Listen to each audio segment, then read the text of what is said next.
Yo. Breaking out of Bavani sauce. What have we got here?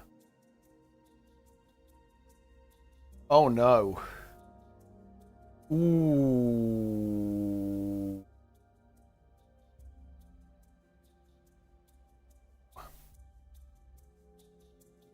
Yeah, that's unfortunate.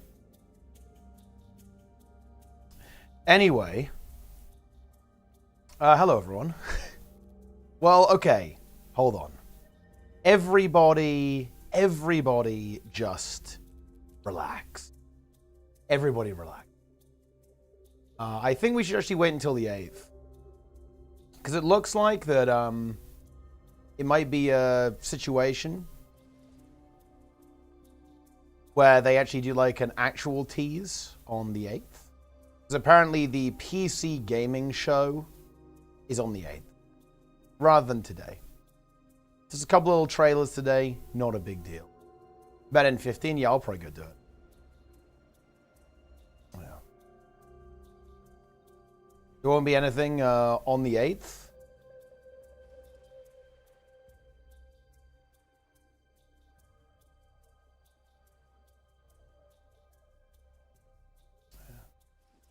Inoffensive bit of advertisement. I mean,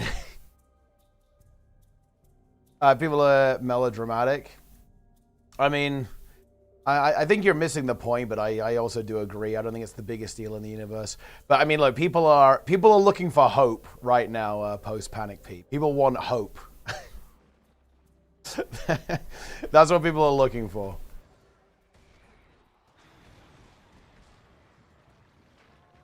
They're looking for a little, just a little bit of copium. Double XP. I mean, look, the level might get some world versus world ranks going.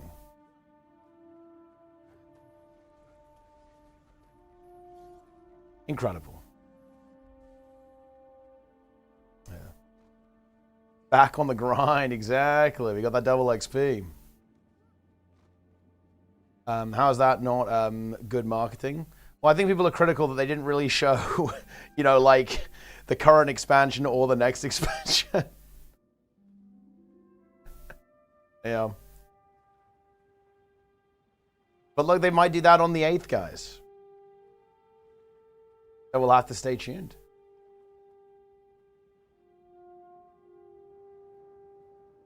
Yeah.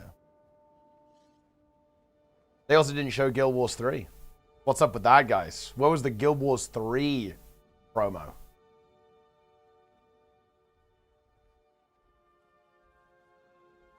Not gonna let a son of hope or doom. I think you're failing to read the room here.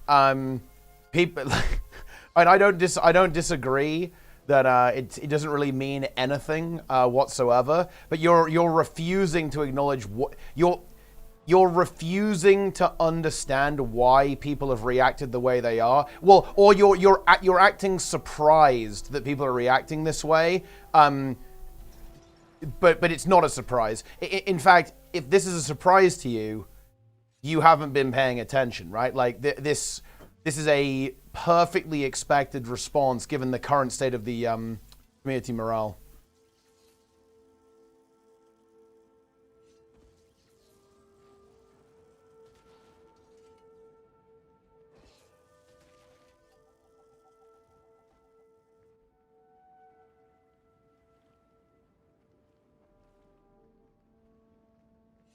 What a surprise. Well, I mean, look, we have to wait for the PC gaming show on the 8th, guys.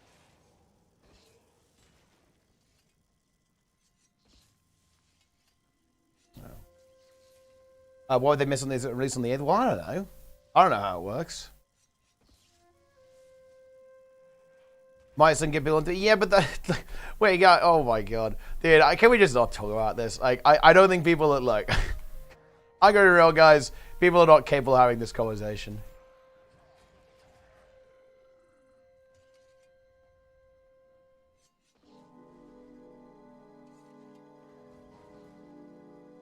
I'm gonna get into this Borderland. I'm gonna get into the Borderland, guys, and we're gonna fight some gamers.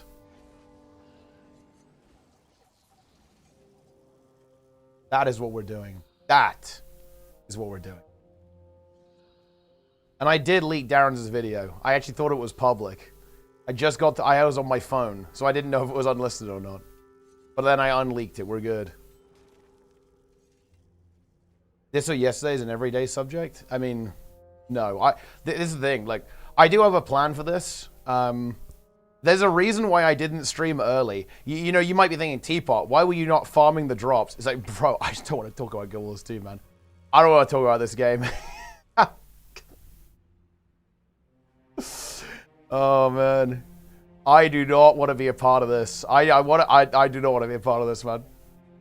It is just not something it's brain rot, dude. It's brain poison.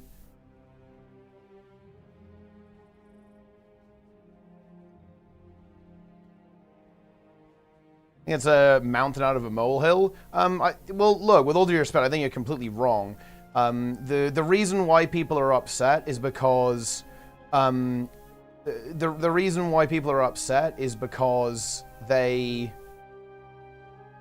expected the new model to be a resurgence for Guild Wars 2, a revitalization and a recommitment to the game. After 2 expansions, it's pretty obvious this isn't happening for whatever reason, whether that be the other project or things just not going to plan or a lack of development resources. The simple fact of the matter is that it hasn't been a resurgence in the development of the game. It just hasn't, right? And after 2 expansions of this, people are understandably really looking for some kind of hope or reassurance from ArenaNet that there is some potential for that happening.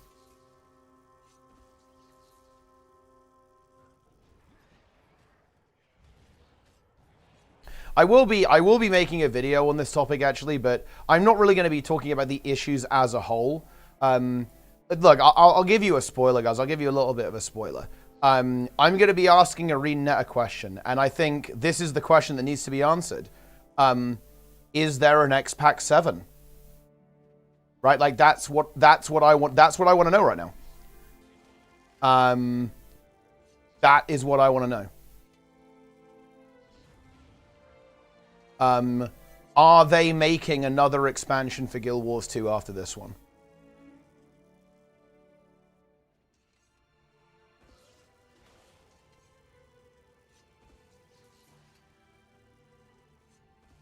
And I think that's what ArenaNet need to communicate. I'm not, because the thing is, they can't really talk about Guild Wars 3, right? Like that's probably something that's not really on the table for a while yet. We don't even know how far along it is in development, right? We don't really know what's going on there. So I can't really expect them to comment on that or like leak their, the plans for the studio, right? Or anything like that. But I think it's a question that we actually could get an answer on. And that, we could actually get a response. Would be, is there going to be another expansion? Like, are they working on X-Pack 7 right now, or is that basically it for Guild Wars 2? And I'll be very precise in this. I mean expansion. I don't want to hear, oh, this isn't the end for Guild Wars 2. That's not good enough. It really needs to be a confirmation of an expansion, in my opinion. Because, content could mean, just a couple of updates here and there to keep the game ticking along, right? Like, no. It has to be a much more explicit confirmation of the future of the game. And, like, what they want to do with the game and so on. Would you feel any differently about the state of Guild Wars 2 if the Guild Wars 2 leak didn't happen? No, because we know they've been... With the Guild... Okay, the NCSoft shareholder meeting was honestly just a bit of a smoking gun. Guild Wars 3 was already suspected before that because we knew they were hiring for an unannounced project, like multiplayer online game project in an existing fantasy IP. Like, I wonder what that could be. So no, not really. Like, it definitely was good evidence and got me engaged with that topic more, but this is actually not really new information. We already knew that something like this was cooking. Would you feel differently if there was no signs of Guild Wars 3? If there was no signs of Guild Wars 3, I think I would feel significantly worse, yeah. Because if there's no signs of Guild Wars 3, then that means something's just really rough with their development cycle, and we're just getting less content, and we aren't for whatever reason, we aren't getting the Guild Wars 2 experience, right? Like, we aren't having that full Guild Wars 2 experience that we used to have. So yeah, I just feel worse, you know.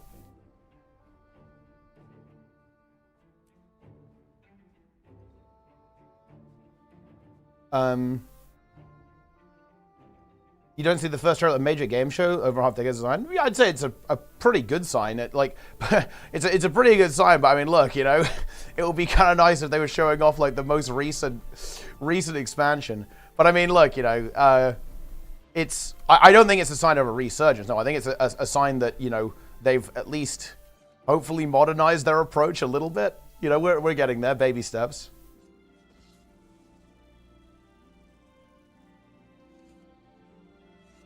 Are you happy with all the season story content over the years? Would you prefer more fully cooked X packs? At this point, more fully cooked X packs. Yeah, like if you offer me EOD or Soto and Janthir Wilds, I pick EOD every time. Even assuming like a 1-year content drought. Guild Wars 2 Classic. That would be a crazy experience. I'm not gonna lie, that will be content though, actually.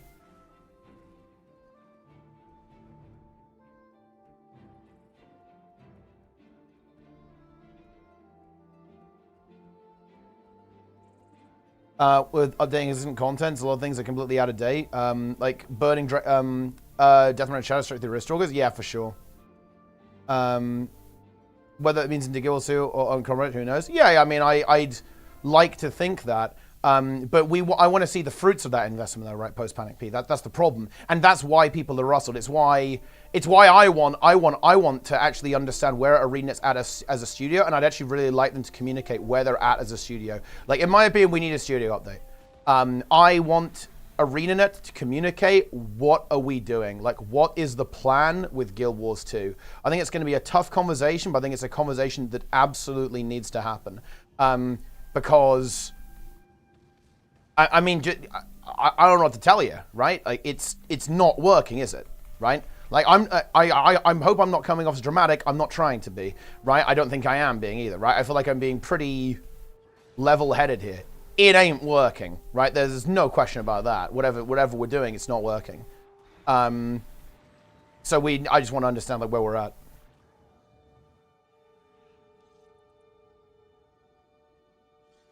A developer interview with Grouch? I mean, I don't know, maybe.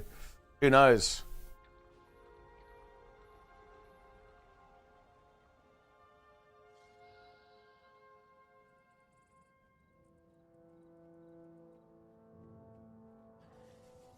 Whoa.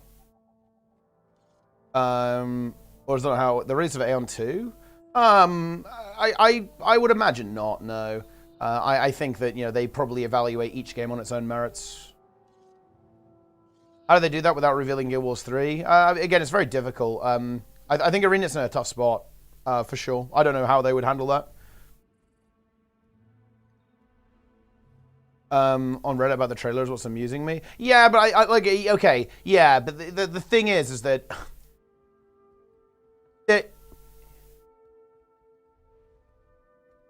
I think you're being uncharitable, right? You're being uncharitable because, like, yeah, their behavior on the surf of it, like, out of context, is like pretty silly.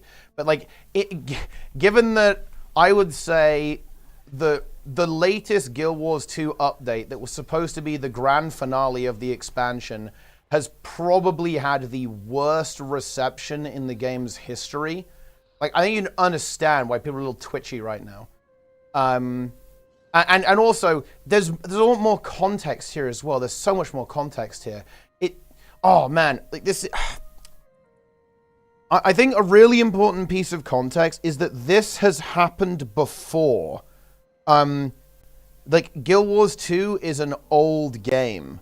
ArenaNet did we're not gonna tell you that we're working on other projects, but we're working on other projects thing. They already did that. So people have already been burned by this, yeah? So I think it's really worth considering the context here, right?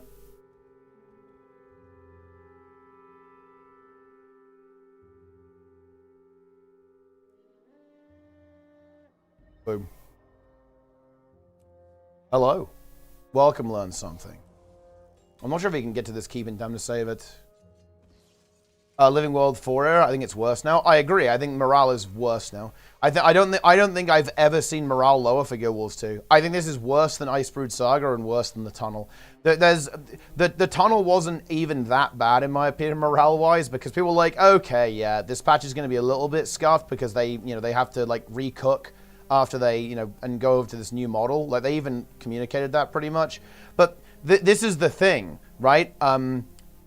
They said, give us time, let us cook. But 2 years, we haven't really got very far, right? Like, we haven't made it that far. Like, Soto and Janthea Wilds, they're both not it, right? Like, they have different strengths and weaknesses, obviously. I think Janthea Wilds did a lot of things better. I think it did some things worse, actually, as well, than each other. They both did this. But at the end of the day, they're both not the Guild Wars 2 that people remember, and they're both not the Guild Wars 2 that people want.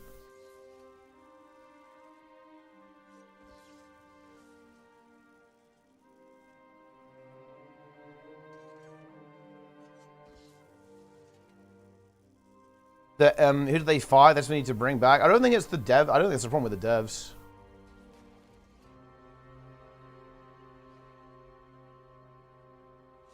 Would you say Soto and Janthea Wilds are equal to one expansion from the old model? No. I think they're, combined, they're worse.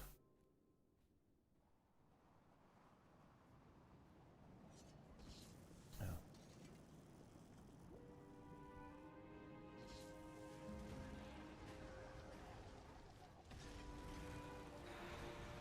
And that's the fundamental problem.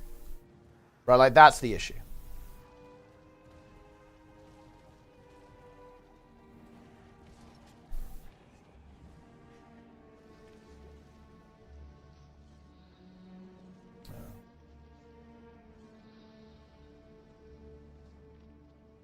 Pretty much. What do you think they can have to do? I think they have to communicate about where are we going with this game. My read is that we're basically keeping Guild Wars 2 going in the best way we possibly can while developing another game, most likely Guild Wars 3. At this stage, or some other game that's kind of similar in that sense. It might, who knows what it's going to be called. And I don't know. I'm not sure. I don't even know. I don't know how to communicate that. I don't know how to handle that from like a PR standpoint.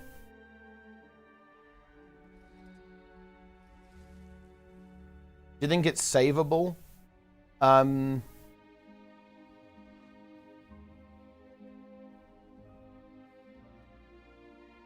It depends what you mean by that. I don't think Guild Wars 2 is going to die. But I think this is it, right? Like, I think we are in the final form of Guild Wars 2. Like, this is what Guild Wars 2 is going to be like forever. I think it will be like this. This is how it's going to be. So it depends what you mean by that. Like, savable or what? Like, what are we talking about here? Like, this is it, basically. This is it. So I don't know if that answers your question, but that's the best I can do.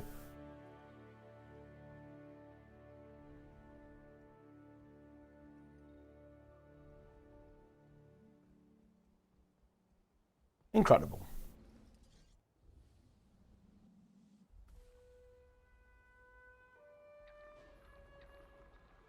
Well, if they're deliberately trying to kill Guild Wars 2, they're definitely not doing that. You have to chat with devs at all? I've talked with devs before, yeah. And there's some devs who watch the stream.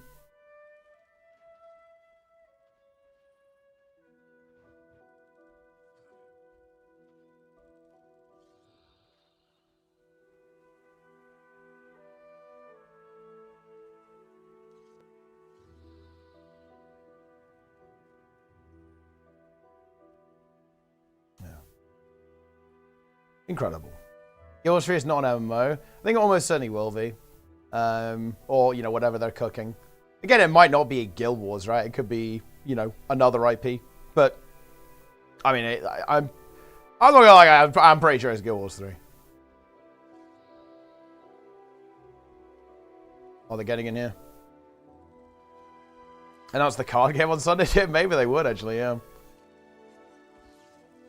If Guild Wars 3 is the reason for the low amount of quality Guild Wars 2 content, why didn't it say our team's focus is on Guild Wars 2 development in response to the Guild Wars 3? Because to be fair to them, they can't say, you can't say the alternative, right? You can't say, yeah, you know, our main focus is going to be the sequel. It also that might be true. That's the thing. Because okay, so look, let me actually talk about this. They probably don't need a huge team on Guild Wars 3 right now. Okay, and why? Well, because the game isn't live. So you don't need developers making content that's going to release in a year from now. You don't need developers maintaining the game, moderating the game, right? Like making sure the servers aren't catching fire. That honestly, either way is probably true, actually.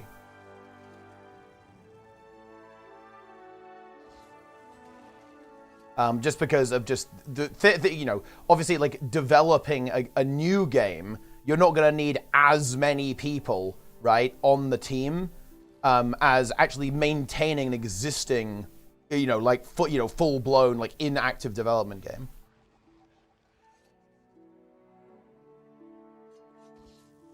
What if this is what being the main focus looks like? Well, it's pretty fucking rough then, I guess. I don't know. Wait, what I mean is think of it differently. Our team is focused on rather than our team's focus is. Makes it sound like Guild Wars 2 is the sole main focus.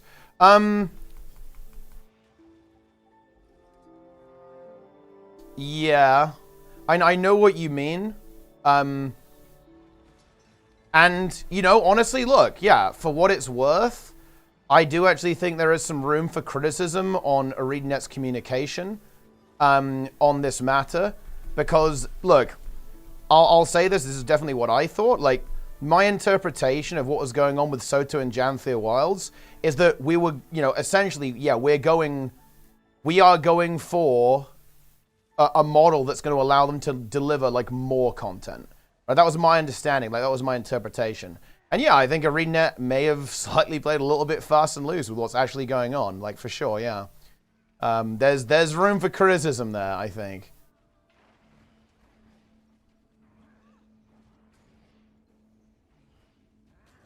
And I do think that we as players, we do deserve some level of transparency when it comes to what, you know, what are the studio's goals, right? I'm not saying they have to tell us like, literally everything that they're working on. I think there's definitely some room where they can be transparent about this and say like, yeah, we are looking to invest in other projects. Like we are looking, I mean, honestly, they even... talking about developing a sequel in an MMO is really, really scary, but at least say, like, yeah, you know, we are investing in additional projects, additional, you know, online games or online experiences and have some transparency there. Because I do think that would actually really help contextualize people's worry here. Because, like, at the end of the day, people are really worried about this situation because they think this is it, right? They think, oh my God, like, you know, this is the best they can do. Like, they're going all in on the game, and this is all we're getting. Like, we're never going back, are we, right? Like, we're never going back to old Guild Wars 2. And people are really worried about this because, yeah, there hasn't been transparency on this issue.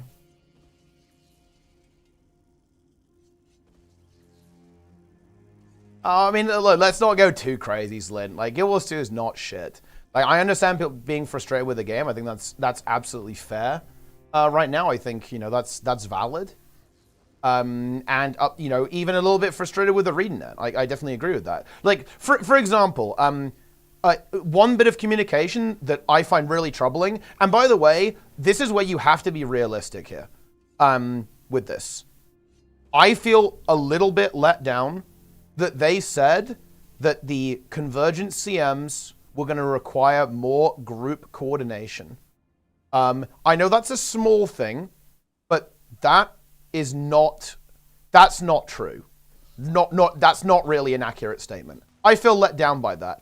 And this is really important because just from a consumer developer relationship perspective, when stuff like that happens, it really erodes the trust. So the next time I see a statement like that, I'm going to be a lot more guarded. I'm going to be, well, okay, I'll believe it when I see it, right? And that's one example. Like, I'm sure we could find other ones as well.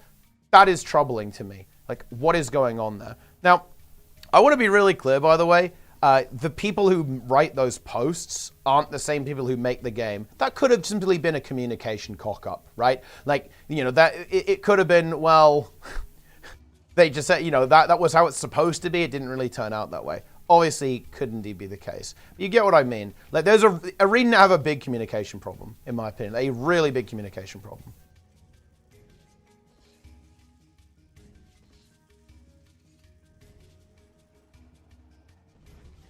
Huge. Yeah.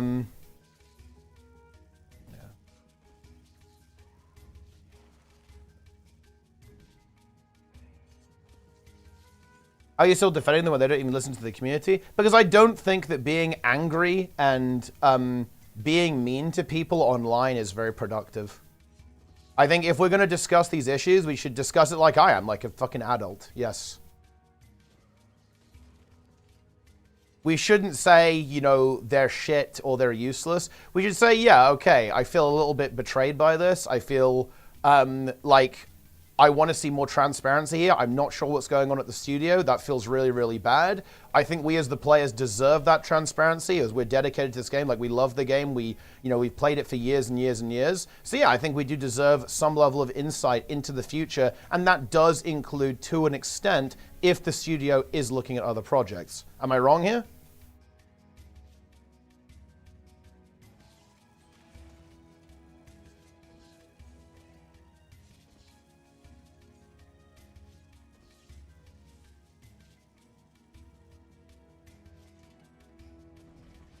And that doesn't have to be angry. That doesn't have to be an angry conversation or a toxic conversation. It should be a level-headed adult conversation, right? And we should be asking questions and, you know, having a good communication with the developer. We shouldn't be like screaming and shouting on Reddit and social media, yeah? Has ArenaNet done to address that? No, they haven't just yet. But that's what I've been saying, right? Like, that's what I'm doing right now. I'm saying, yeah, I'm actually a little bit critical. I want to see communication on this. I think we need to see communication on this. I'm literally doing that right now, no? I am criticizing ArenaNet for not communicating. I'm just not flaming them. Because, like, why? There's no point, right? Like, why would I just start flaming the devs? There's, like, no reason to do that.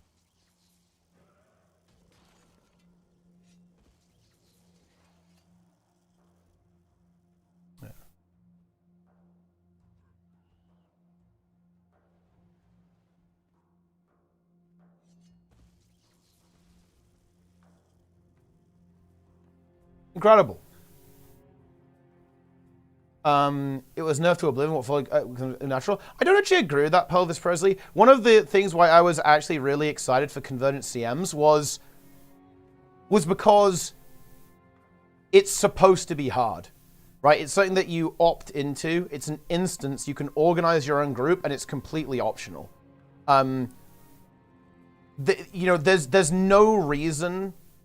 Look, let's say that, like, you know, someone says, wow, this convergent CM is too hard. I think it's completely fair to say that's actually not a valid criticism, okay? Because it's a challenge mode. It's supposed to be too hard. If someone says, man, it sucks that Dragon's End is, like, really challenging and I don't really have time to get into an organized group and I'm struggling a little bit with this, I think, you know what, guys, let's be good faith. I think that's actually a valid criticism. That will be a weakness of open world being more challenging. I think that's a fair criticism. I don't think there's that same level of validity for a convergent CM, an instanced optional piece of content being difficult and challenging and requiring group coordination. I don't think it's valid to say, oh, well, you know, it shouldn't require that, right? Like, I don't think it makes any sense, right? Yeah, exactly. Yeah, exactly with Umbriel CM. I don't think it's fair to say Umbriel CM is too difficult, right? Because that's the point. It's supposed to be difficult, right? No, I'm phrasing this very poorly, actually. I think it's unreasonable to expect convergent CMs to be very easy or to not require group coordination because they're instance challenge mode content. Like that's literally their purpose, and this is why I was very interested in convergent CMs. It was one of my most anticipated features of the expansion, actually, and this was because I thought, wow, they could actually go hard on this, right? Like I want to see 3 Umbriels. I was thinking like, yeah, we could actually see something like this because you know they made Wing 8 pretty hard. Which is cool. And, you know, they did convergence normal mode, so if players want to have like a chill experience, then that's there as well. So surely they can completely unchain and really give us something pretty interesting in the convergence CMs. And of course that didn't end up happening, right? Which was obviously disappointing for me.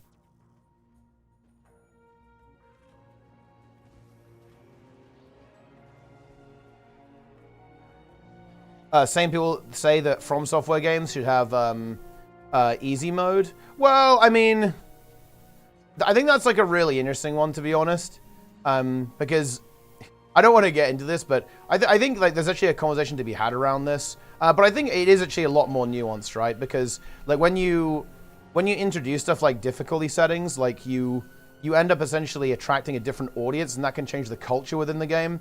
And ultimately, you know, you could make an argument that difficulty settings contribute to kind of that culture around the game, and they want to kind of like make sure that that experience is also there as well. But I mean, I don't know.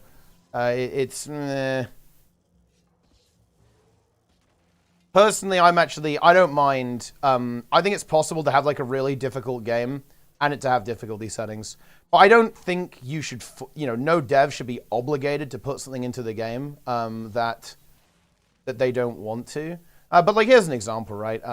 Like a game that I consider to be, you know, it's a solid challenge, but also has difficulty settings is Fury.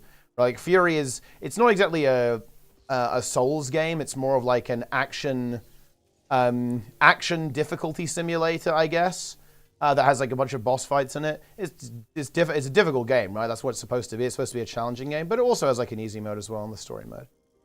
It's like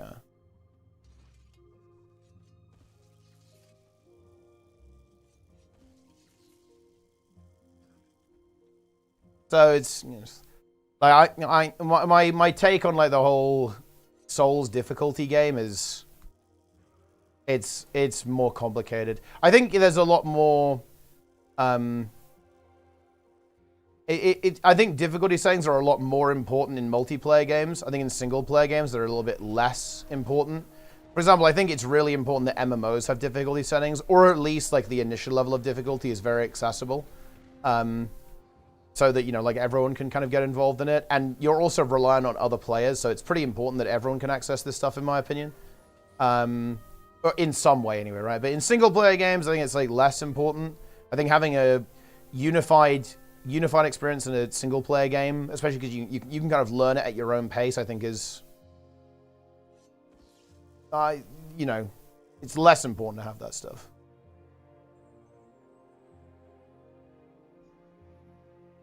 Yeah.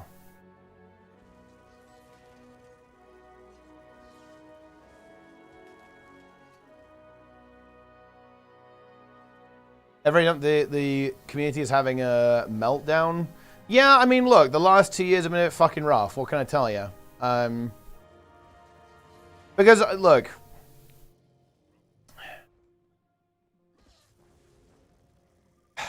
okay.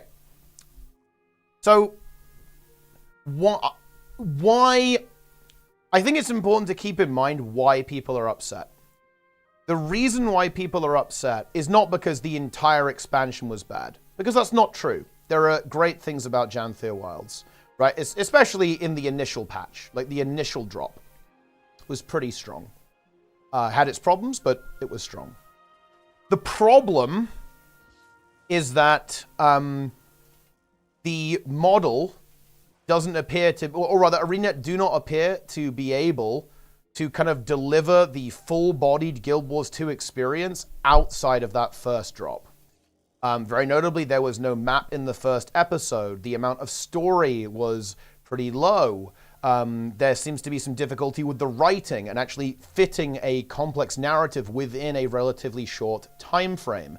The map quality isn't quite what players are used to. Because look, let's actually kind of jerk Guild Wars 2 off here a little bit. Like, Guild Wars 2 has a really well realized open world with some excellent event design, right? And yeah, it ain't really hitting, is it, guys? Right? Like, they haven't really hit that with these two expansions. We haven't seen the level of kind of consistent story quality that we saw in Season 3 and Season 4. Even, you know, the first part of the Icebrood Saga, we haven't seen that. Same as, you know, in EOD, we haven't seen that level of quality, right? Yeah, exactly. It keeps happening. The reason why people are upset, guys, is because this isn't a one-off. If it was a one-off, it'll be like, you know what, okay, it is what it is. It's, you know, it's a rough patch. Whatever, right? The reason why people are bothered, guys, is because there isn't... People are not happy with the amount of improvement, right? With, like, the progress we're making to fixing the issues with the game.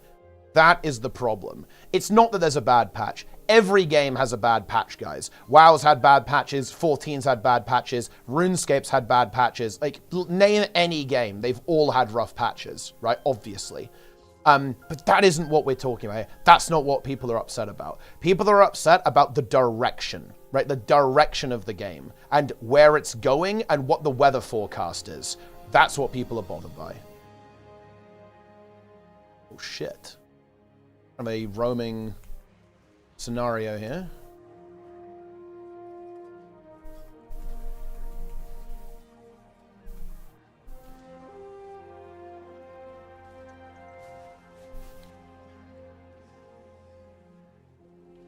Ooh.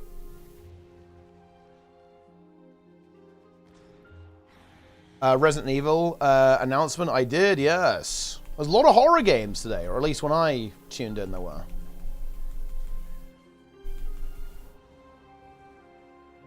We gotta get the fuck out, man.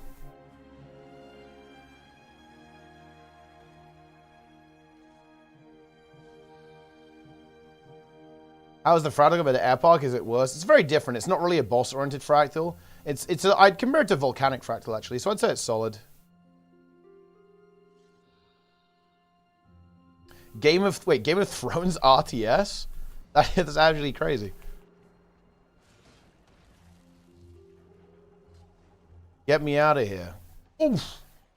Yeah, I'm dead. I'm giga dead, bro. Holy shit. It's over. This guy was trying to... Oh, this guy's actually a heal rev. Wait, there's no shot this guy can res me, right? There's no fucking shot. That's crazy.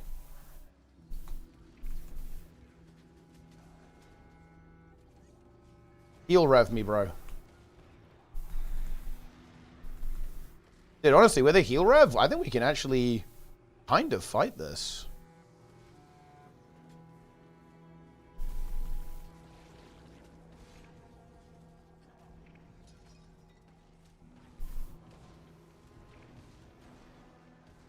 Well, maybe not with all of them. We're going to have to... It's a bit too much. We don't really have any stability.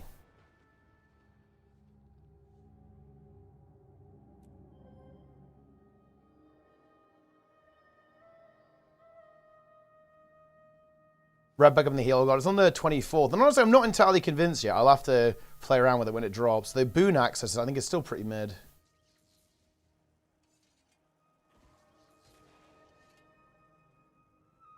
Well, okay, to be fair about, like, you know, the Games Fest, apparently there is a PC show on the 8th, guys. And obviously Guild Wars 2 is a PC game.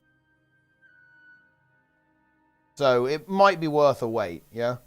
Before we, like, go too hard on ArenaNet for their marketing there. They might, like, tease the expansion or something on the 8th. I'd say give them a chance at least.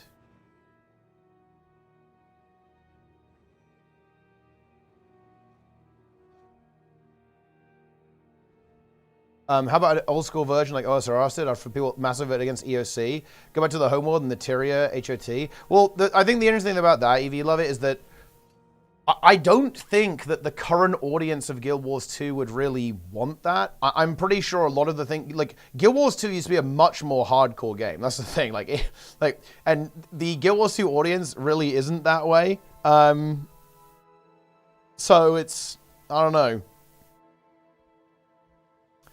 I mean, look, I would play it. I'd definitely be down to play, like, you know, Guild Wars 2 HOT Classic for sure.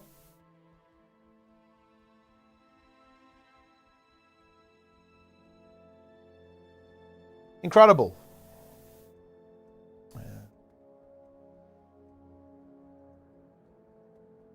Yeah. HOT Classic.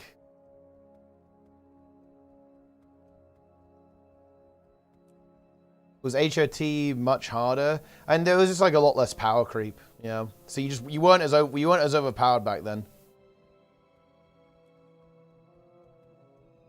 And the game was just more punishing in a lot of ways. It was more punishing.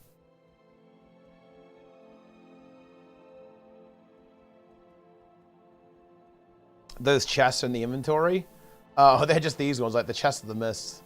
They don't really have anything that good in them.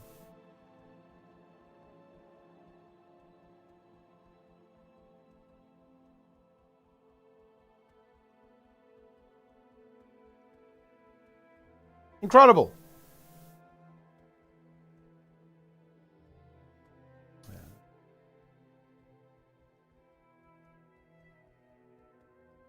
IRL stream when? Next week, I guess. Bro, man, the Reddit, they're going pretty hard right now. They're going hard, man. Holy.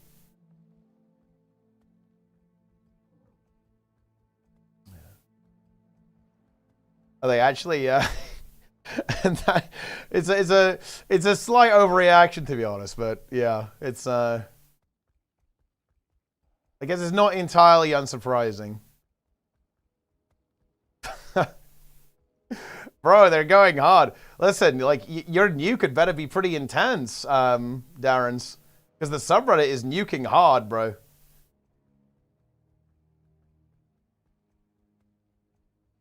They are actually nuking.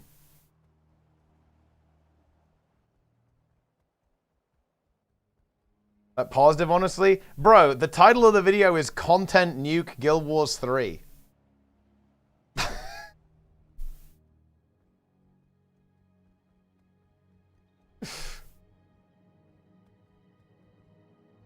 It is a good title, though. It's not? Wait. Wait, you're not actually calling it that? Yeah. I'm actually disappointed.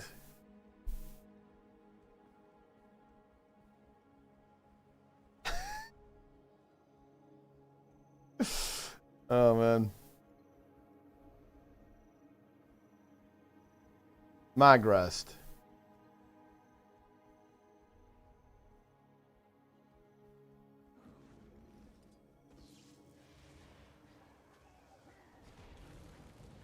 No, I called it ArenaNet needs to announce Guild Wars 3 before it's too late. Holy shit.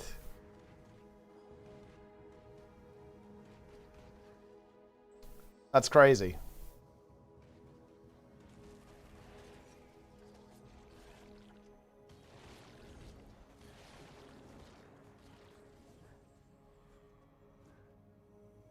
Is that worse? I mean, it's pretty brutal stuff, but right now I think it's fine.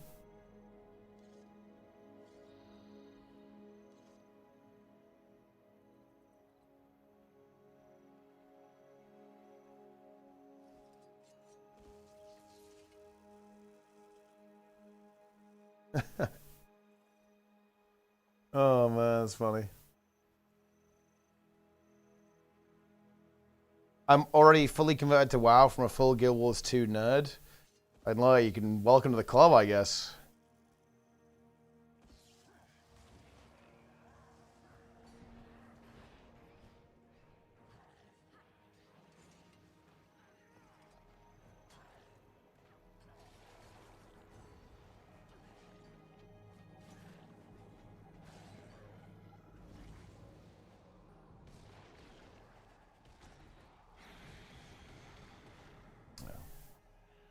Have you learned about the books and the new map? Oh, really? What's in the books?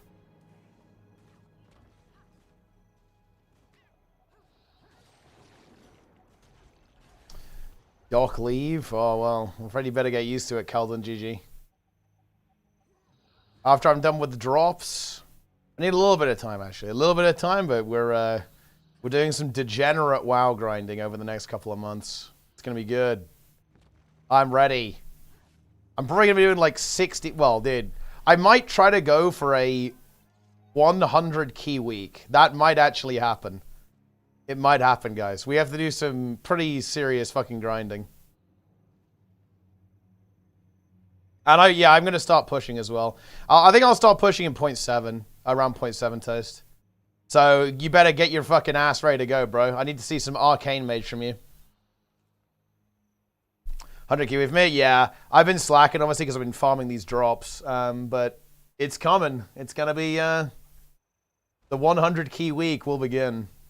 Yeah, Toast is a fire wizard. He is a fire wizard, man.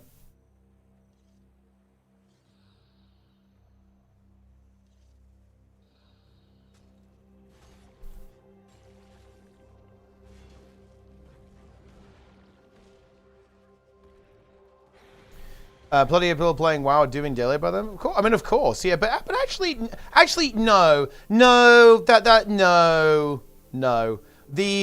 There are obviously people like that, but compare the attitude in the community. Like, let's actually be good faith here, right? Like, compare the attitude in the community between like Guild Wars 2 and like any other game right now. Like, bro, the fucking New World subreddit might be more positive than the Guild Wars 2 community right now, dude. Like, I don't know what to tell you.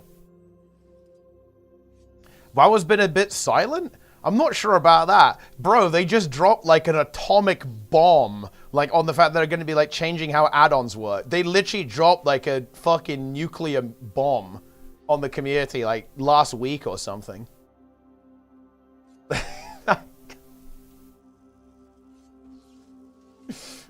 Yeah, and they're doing Classic Plus as well, right? Yeah. Yeah. Trying to nuke our add-ons? They are. They're trying to take away our add-ons, guys. It's over. It's over for us. It's GG.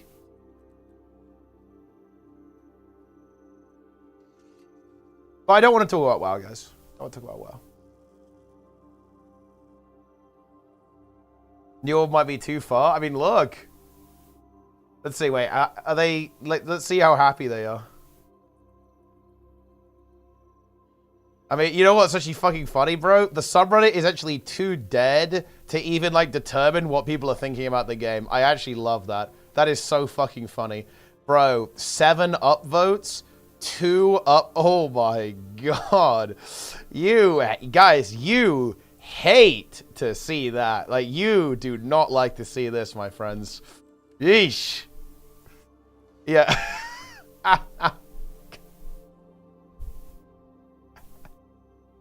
Eesh.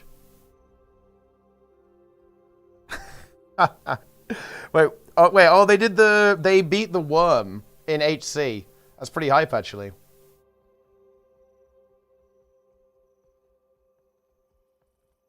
Trial of the Devourer, worm, clear, evade. Evade POV.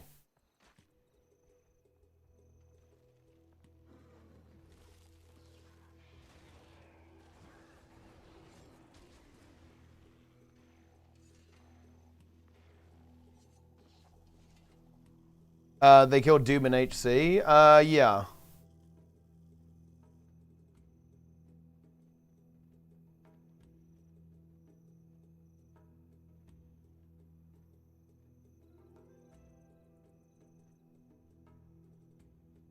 Incredible. New World is deplete, guys. New World is giga deplete. They did kill this worm on hardcore, though. Man, dude, these are, like, the boss has a lot of health. They're just cranking this worm.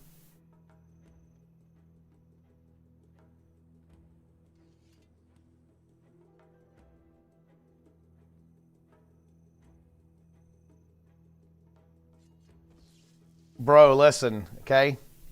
One of the only ways I can actually enjoy this game, I think, is by, like, converting the WoW players to come and play it. So, Maybe we're gonna have to do that sometime, Toast.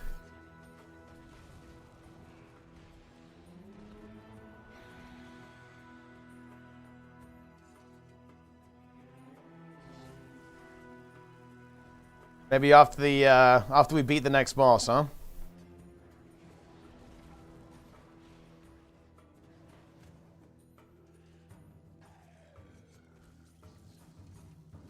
Huge.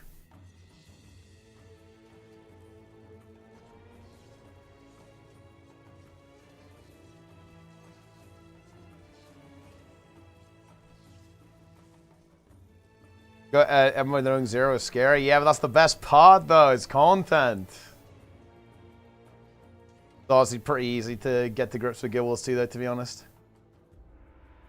It'll be fine.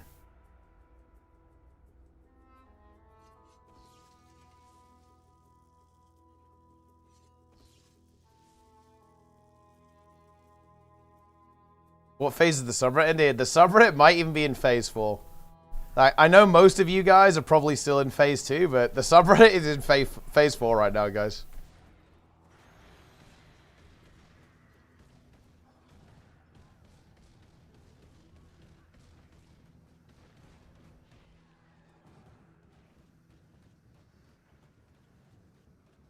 Incredible. What's worse, a dead sub or a sub with definitely organic? This game and its community is so great and a breath of fresh air after our toxic WoW is posts. Like, I mean, yeah, I mean, the Guild Wars 2 sub is a bit weird. Did I see the interview? Dude, that video is actually really good, by the way. Someone asked me if I saw the interview that I think Marl MMO did. I don't think that video is really good.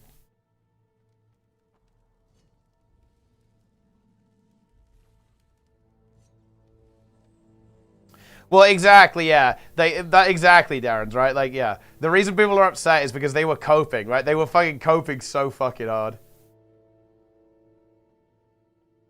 Where is the subreddit?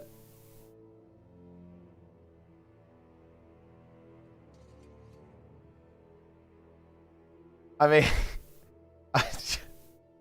I think they're just here, to be honest. But I think they're going down, right? Like I don't think the upward turn is not happening, right? Like they're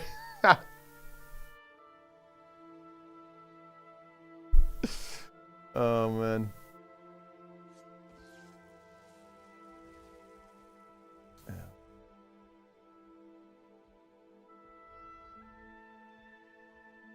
My friends in the stream is laughing in my ass when this ad shows up. Isn't this the game you're always playing? I gotta go fight for my life to defend it. I mean, look. Things we gotta do. It's gotta be done. Oh, I think they're going Garrison.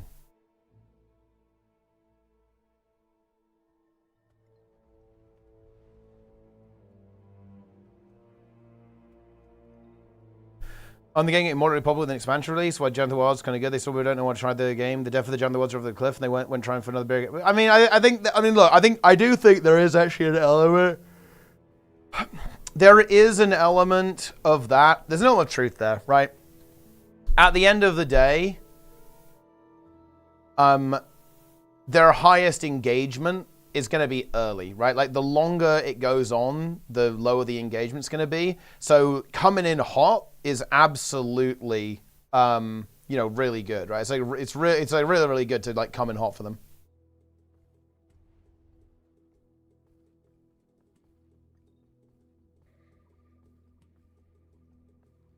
That does make sense.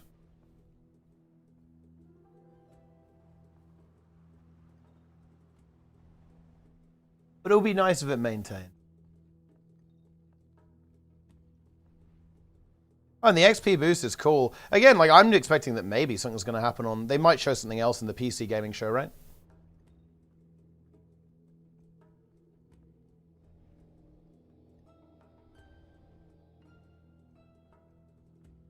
I think one thing that is happening as well is that I think almost all of Guild Wars 2 is aimed at new players. I think their business model is entirely oriented around new players and much less so on retention. Yeah. Which is obviously weird for an MMO, and it's especially weird for us, the players who are retained, right? Like, we get retained by the game. And obviously that feels kind of bad for us, but I think that's what they're doing. I don't think they're really looking to retain people. They're looking to get new people into the game and new people spend. Yeah, it's new and returning, and then retention is like not as important, I think.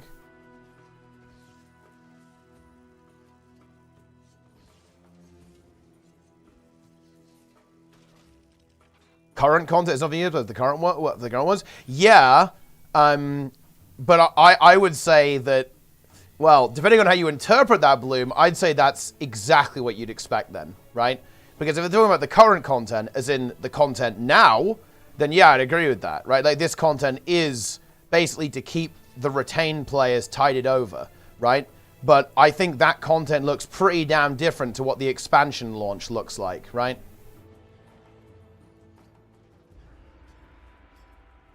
Did the ad really cost 500K? I mean, I have no idea how much that sort of thing would cost.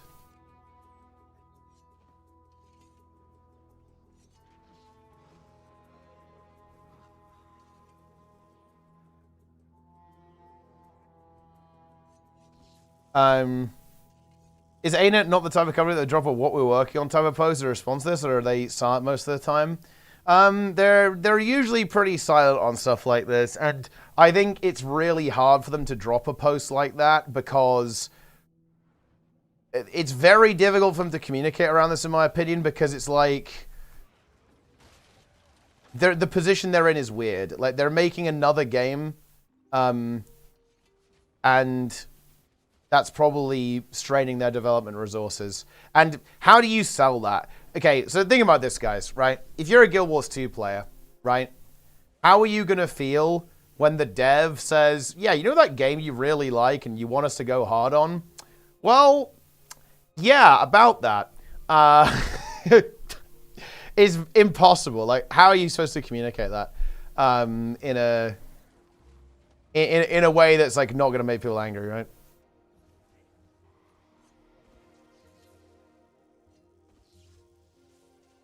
Direct reference to the expansions themselves. I'm honestly really surprised to hear that. I mean, I'd have to read the context, I guess. I don't think I read that interview, but I'd be surprised that was the case. I guess that would explain the raid, I suppose.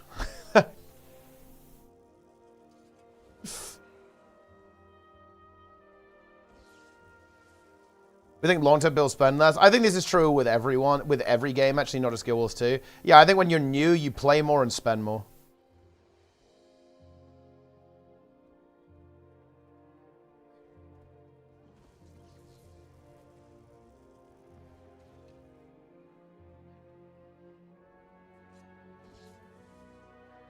Concept in business as a whole. I mean, I would agree, yeah, but I think it feels kind of weird because obviously that type of thing is going to feel really weird to like a veteran MMO player, right? Because, like, you know, the players that basically like the game the most end up like unhappy, I guess.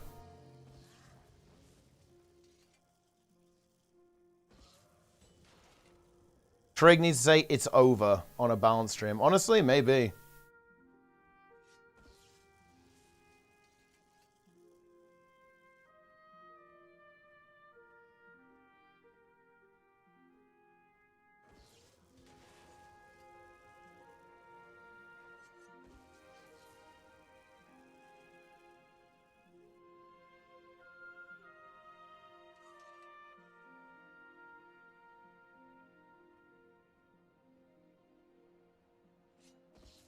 The money could be used on phase 2. Yeah, maybe.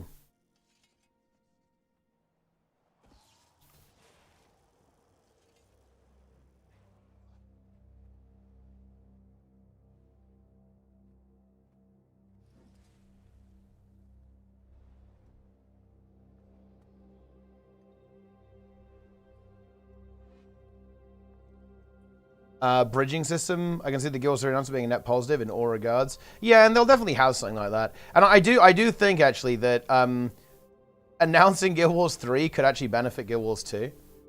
because it will kind of it will be a pretty big news piece. It might get people engaged with, you know, Guild Wars in general. So maybe they should just do it. Maybe they should just drop it. They should just announce it. There'll be a bit of turbulence, but maybe they should just drop it. Drop the bomb.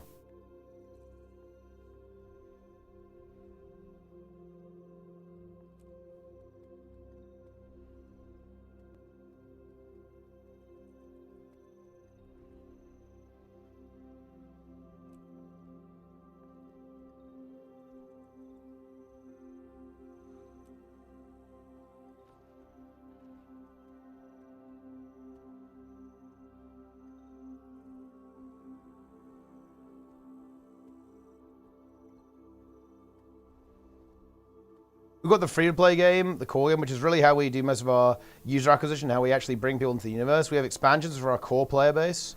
I think for us right now, explaining Guild Wars 2 to people is actually super hard for some reason. That is a really interesting statement, actually.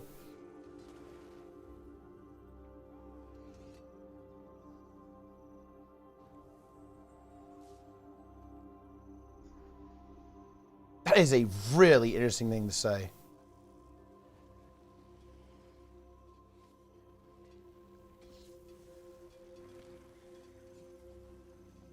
I mean, bro, dude, like that just sounds cooked. Like, what? That's insane.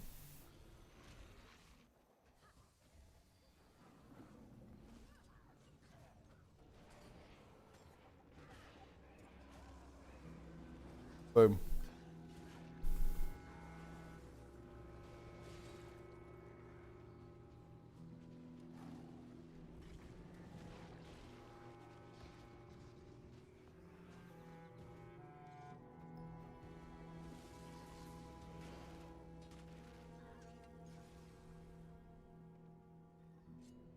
Very hard to sell for new players. They actually did it in Guild Wars 1. But it's like cosmetics and stuff. Yeah, no, it's just cosmetics.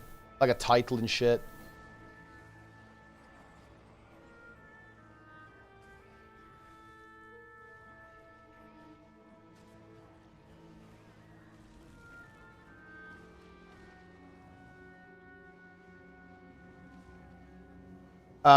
Most fun DPS spec in WoW.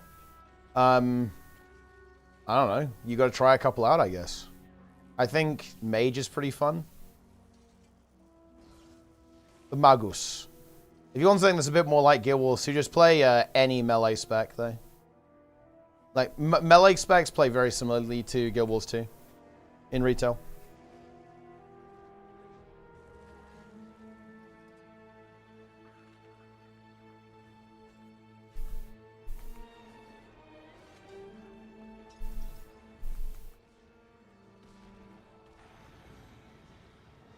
Maging Classic? Yeah. Fireball. Let's go. Frostbolt. Melee is Disneyland specs compared to ranged. Changed my mind. You know, I think they have like pros and cons. It was maybe a little harder to survive on a melee spec. Kind of. Personally, I think it's like a huge advantage because like a lot of casters aren't as mobile. Like you have to hard cast in WoW. That's like such a huge disadvantage. Like as melee, being able to move while attack, it just feels very easy to not die. But dude, melee players, they say it's hard. I don't know. They say it's difficult.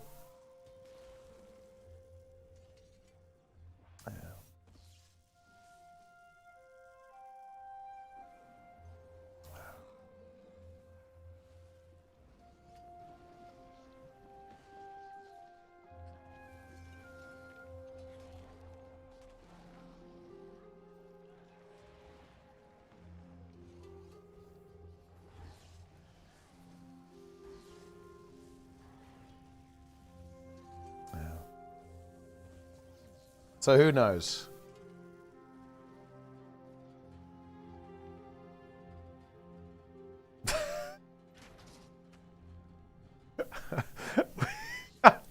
What is this fucking troll post, bro?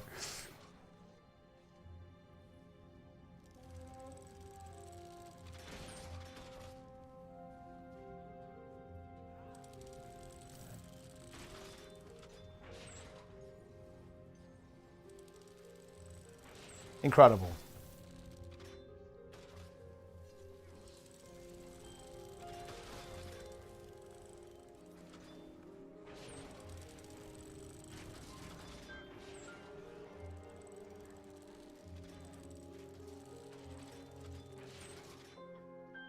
Wow.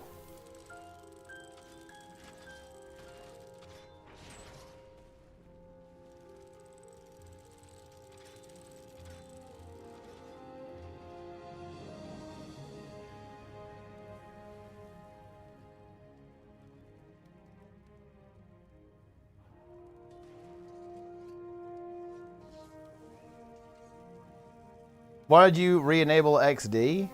Well, no, I disabled XD. XD is gone, bro.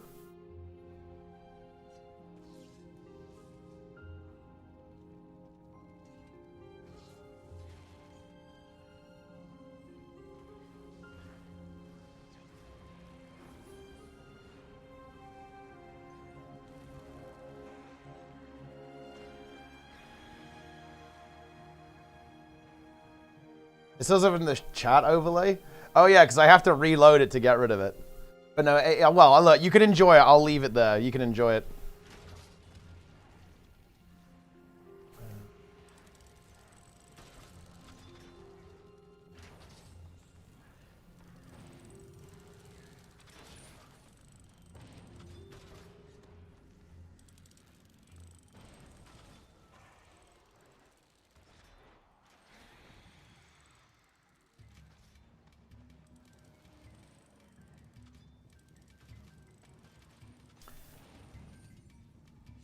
To kill druids and catalyst, roaming world versus world. I mean, I beat druid on harbinger. You can try that. Catalyst though, I think it's fucking gnarly. I think one of the best roaming builds right now.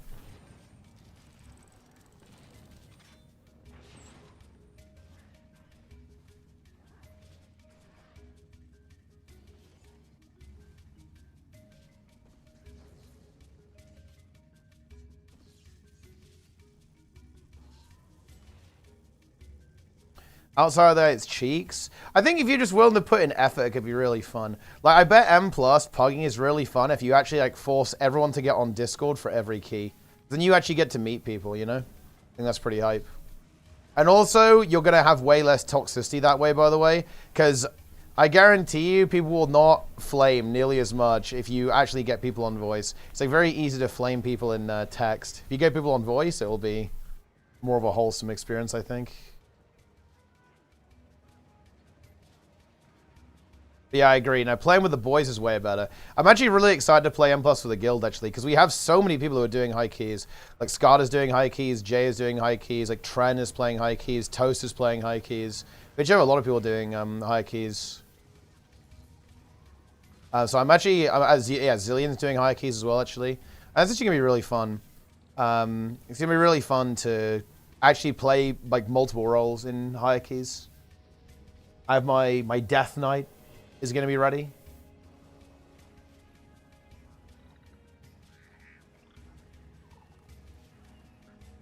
I can't key? True. Mice is incapable. He can't even get into the key. In-game voice? Yeah, they do, but like obviously nobody's going to use that. The problem with like in-game solutions, they'll always be inferior to custom solutions. It's like nobody will ever use them. So that's going off on the tank for fucking up. Well, that's crazy, actually.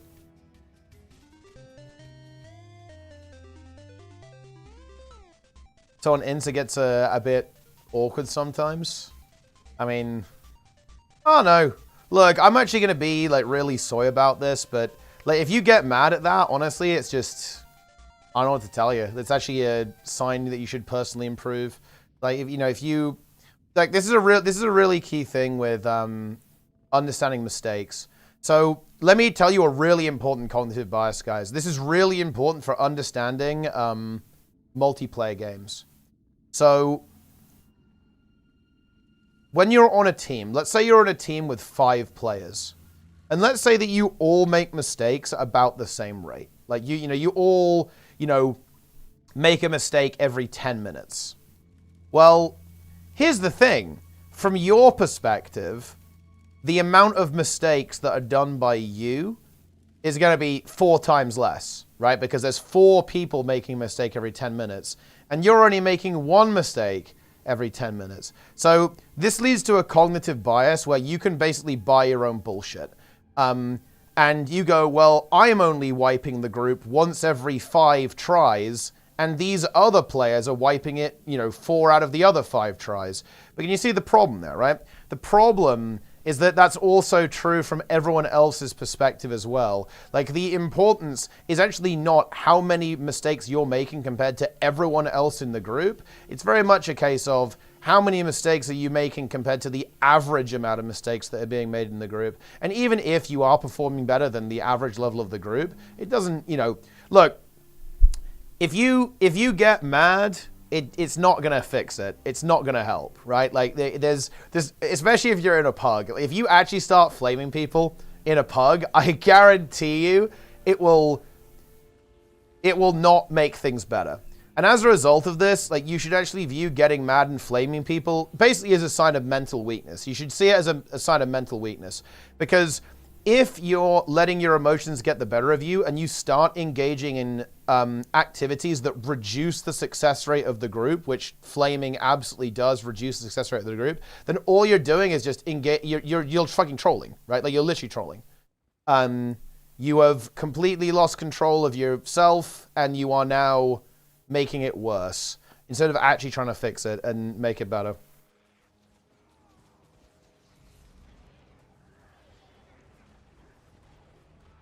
That is how it is. I think, you can get frustrated if people aren't responsive to feedback. I think that's a bit more justified, Okay, it's funny, actually. We were doing a re-clear, okay, the other day, and on a boss, we had a pug tank. And honestly, bro was struggling, okay? I said, listen, buddy.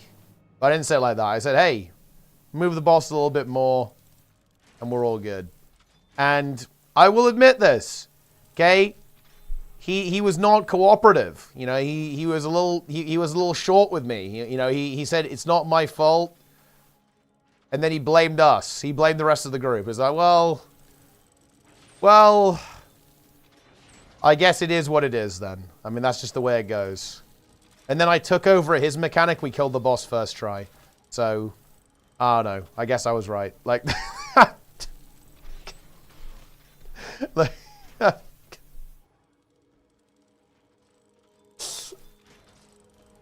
but I mean, I didn't flame him.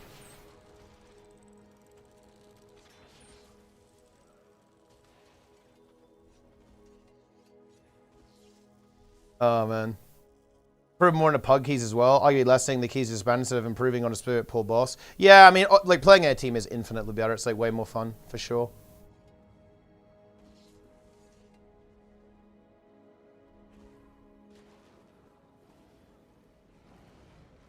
Honestly, like, I am so much better at this after playing, WoW.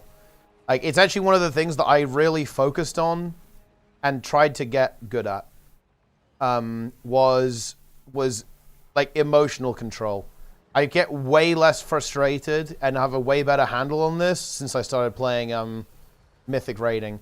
Because the thing is, it takes such a long time.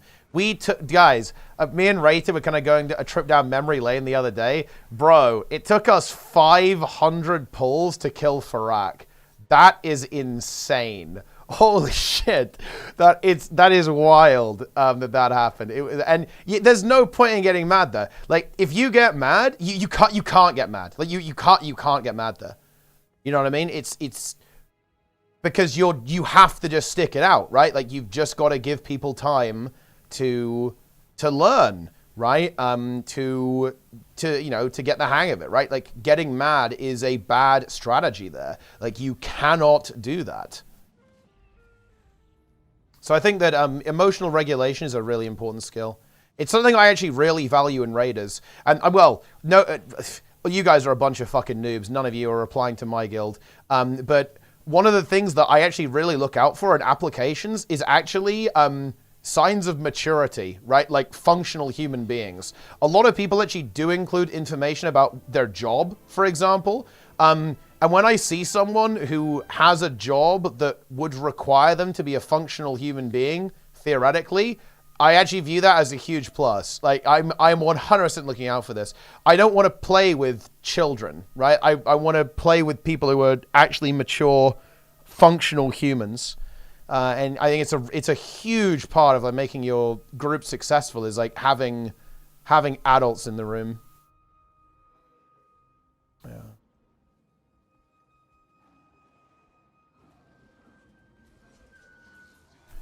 I mean, look, they honestly might drop like hints on the look. People are overlooking the fact that apparently there's like a PC gaming show on the 8th, right? Like, nobody panic.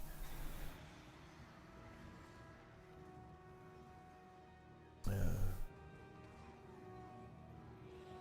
And they might not. I mean, I'm not saying they're going to, right? I'm not saying they're going to drop. I don't know, but I mean, like they might. I don't know. Like, we'll see. We get there. Yeah.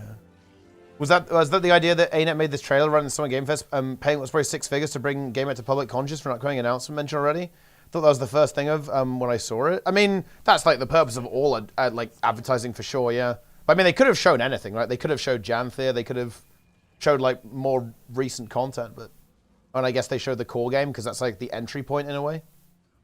Kind of give like a generic overview of the game.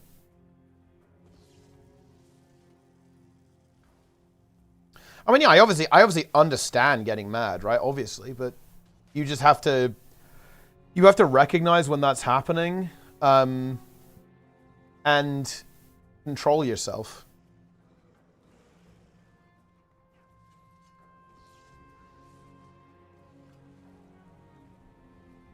We had our first real tier. We had to go through the motions. I personally kept that in mind. I mean, it was crazy. I definitely thought we could have done a lot better. I found myself getting frustrated. And I think we did pretty well in Nerebar Palace, to be honest. I felt that was a big step up. But yeah, I definitely agree with Liberation of Undermine. Liberation of Undermine, we underperformed a lot. We really struggled in ways that we shouldn't have done. I think we underperformed by, honestly, over 50 world ranks. Yeah, over 50 world ranks. Like, maybe even like 80 world ranks.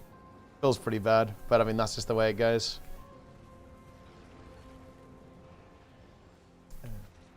Legacy of Liberation of Undermine was an Omega Breaker. Yeah, I mean, it has some hard bosses in it. Like Styx. Styx is tough. Styx is a fucking hard boss, bro. Like, I think that, you know, like, we did not give ourselves, I still feel, I think you feel a little bit differently actually on this rated, but I will hold this 100%. I think we fucking owned on Styx and Sprocketmonger.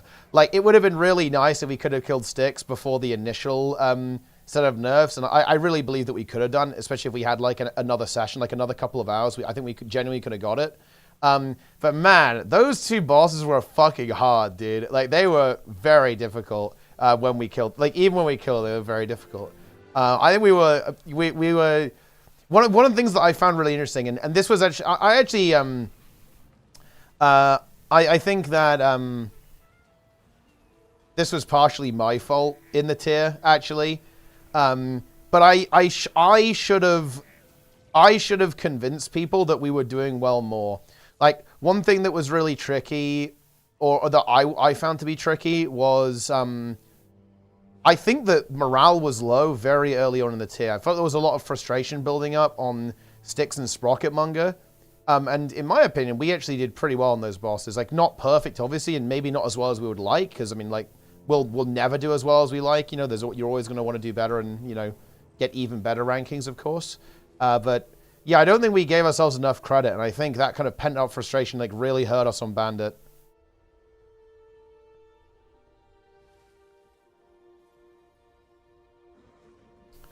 Maturity is the deal. I completely agree, 100%. Yeah, no, I think you're very chill, Toast. It's very rare. I don't think I've heard angry Toast.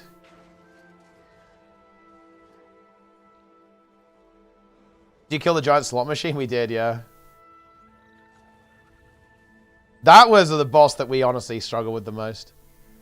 And and the thing is, it was actually a mental game. It's so interesting, like, because it's a team activity, it's all about mental. And again, I actually, in a lot of ways, obviously it's not entirely my fault, but I actually do hold myself very accountable for the, for honestly, a lot of the problems that the guild had in Liberation of Undermine. I think the biggest issue we had was a psychological one, not even really a gameplay one. It was like we were just fucking absolute mental boom. Honestly, after like the first, honestly, we started fucking mental booming on Rick Reaver, bro. Okay, it went downhill from there.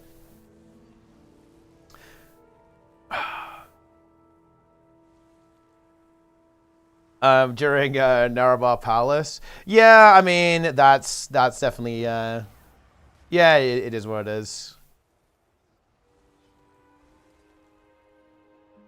There were definitely some tensions in Narabar Palace as well, for sure. Our morale was even lower first season, we performed better. Day 1 myth release, that too was mental boom. I don't know. I felt we had like a lot of really good energy after we got Overnax down. I feel like in Narabar Palace, we did have a few individuals who were a little bit vibe killery, but actually I'd say overall guild morale I think was way better than Undermine. It's just that we had some we had some prickly people, right? That were a little bit difficult to work with.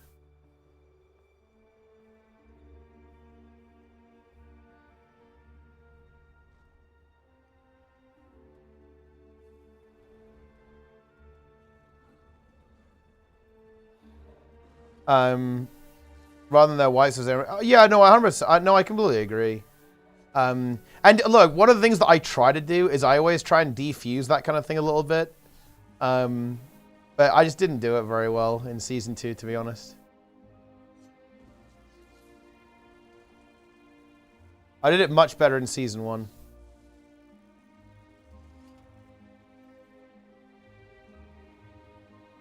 Rate the fit. What do we got here? It's pretty good, I guess. Mistreader. Huge Norn. It's a good name, actually. Huge Norn. Look, Deaxon would like it. That's what I'll say.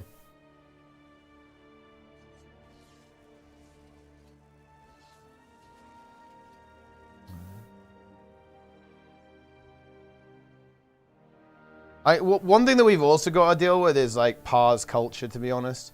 People are way too obsessed with doing damage. Okay, so here's like a...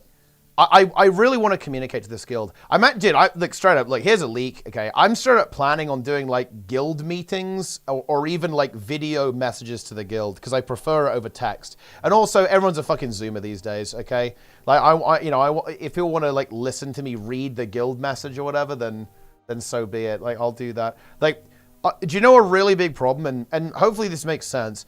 Do you know how bad it was that we basically never saw Enrage on most of the bosses we killed?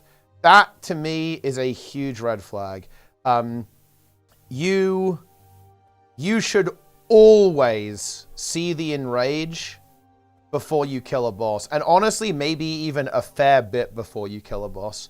Like, the guild strategy that we have is still fucking YOLO and hope for the god pull. And that, you just can't do that. Like, you can't do that on, like, higher end mythic raiding. It doesn't work. Like, our strategy and our entire approach to raiding is fundamentally flawed. And a lot of that is because I think that we do still essentially try to focus on damage way too much and basically compromise mechanical execution and like worry about meters and parses way too much, like on progression.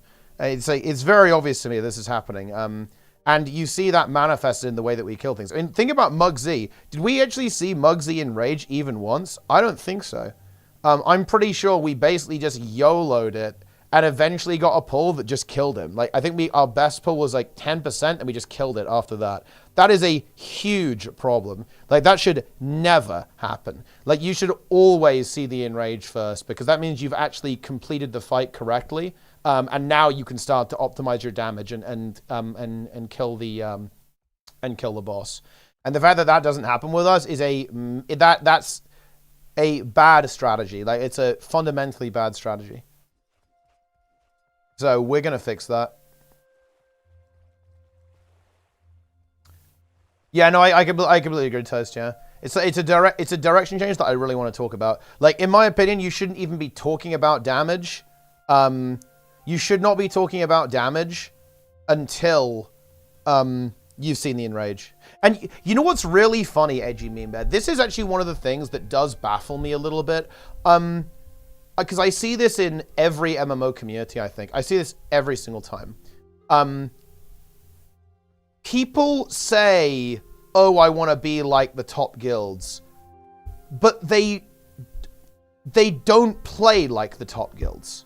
And what I mean by this is that being obsessed with DPS is very common in entry-level and, like, mid-tier groups. It's unbelievably common. Like, everyone in these guilds always plays like this. This is true in WoW and Guild Wars 2.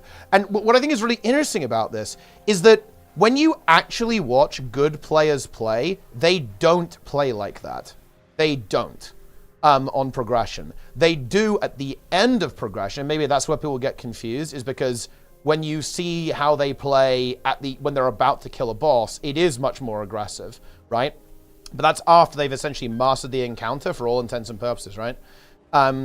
But they don't do this. Like, it's really obvious too, by the way. Like, whenever I watch a really good tank, I've watched Now tank a lot of raids, for example. He doesn't play like this. It's very obvious that he's a very mechanics-focused player in the raid environment, you know? And that is interesting because it's very obvious, but people still don't do it.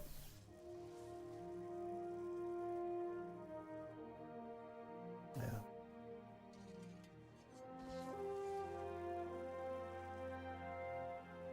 Incredible.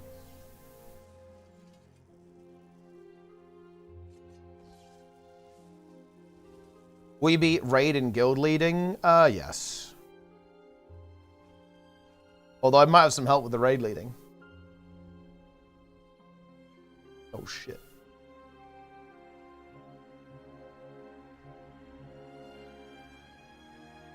And the good guilds are good teams of players and who know each other. Yeah, absolutely. This is actually another thing that is completely missed. Is that when you play with another player for a long period of time, like, you start to understand how they play, and that essentially means that you can communicate without communicating at all. Like, for example, a good example is actually me and Nico in Guild Wars 2, but also in Retail WoW, I'd say. I have played with Nico in a variety of contexts for a very, very long time. Like, I know how he plays the game, and he knows how I play the game, right? And that is a big fucking deal. It's like a huge deal. And it's the same thing with, like, Rated. When I play with Rated and Mythic Plus, for example, because, like, I played every season with Rated except for the first one. And so, yeah, I know what he does, right? And he knows what I do. That's massive. It's so unbelievably impactful to have that kind of unspoken understanding and unspoken communication. It's why if you have constant turnover and roster changes, it is not good. Like, because you have to rebuild that, and rebuilding it actually takes a very long time. It's something that you honestly probably can't even do over the course of a single raid progression. You're going to need, like, multiple raid progression experiences to actually to build that up. It's hard not to care about DPS when you know you're only going to kill a boss one time. Yeah, but I mean, yeah, I understand what you're saying because you want to have, like, a good number, right, on your thing. But at the end of the day, pars is vanity.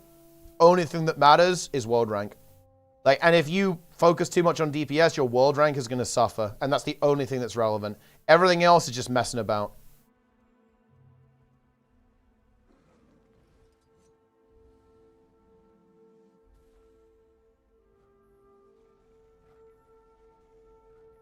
It's Tyrus goes to the fleet and it's followed up with a, we're going to have to do something spicy. Look, I mean, like, listen, okay? There have been multiple times, I'm going to say it. There are multiple times, right, where I said that and we do something spicy and we time the fucking key, bro. Okay? That's what's going on. I will also admit that sometimes we instantly deplete, but I'm saying I feel like I steered the ship well, okay? I steered the ship.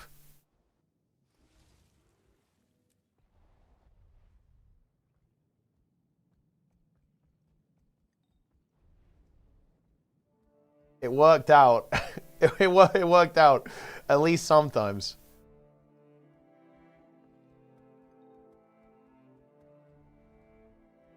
Yeah. But pull the entire room onto the boss anyway? I mean, bro, look. Imagine not pulling the entire room onto the boss. That's based. That is based content. We had a few goofy situations with Guna cages, people not trusting the other person would move to the right location with mages. That would never happen in a world first guild. I had to think that you mentioned preparation in you know, your previous message, Toast, and I actually think that's because of that. I think that's people actually not understanding what's going on there, or I think that's to do with it at least. I think it's not a case of not trust. I think people are actually just confused. They're not understanding that that's going to happen. Like and also it's a case of doing that mechanic wrong. Like, you commit to the strat no matter what. Like, you just have to do the strat. But look, trust me, I have my plans. I'll sort us out.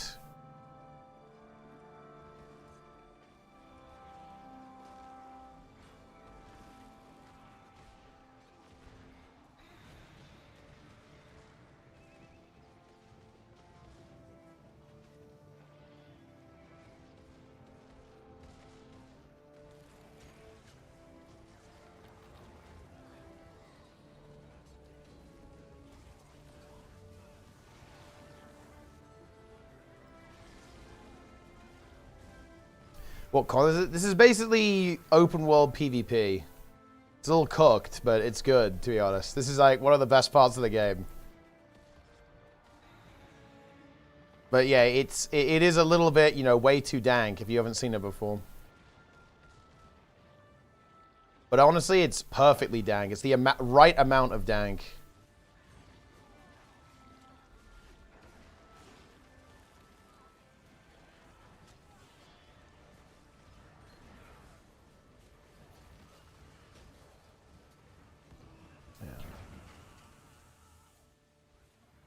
How was it bad? If you don't like World vs. World, there's something wrong with you. I'm just going to say it. That's just a fact.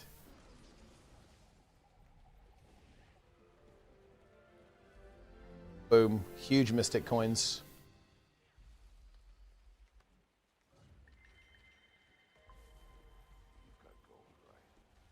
Spin got flamed for being bad in, a few months ago.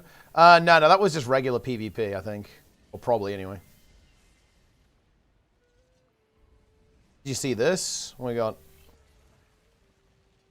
You look at Guild Wars 2, which has new updates, including player housing and is free to play. This weekend to Guild celebrate Wars 2 SGF, is still you can going? take advantage Bro. of double XP all weekend long. Bro! There's no shot. They must have paid big for this. Hundreds of thousands of dollars for this ad, for sure. This game is ancient. Bro! MMO, but like, now? My greatest advantage?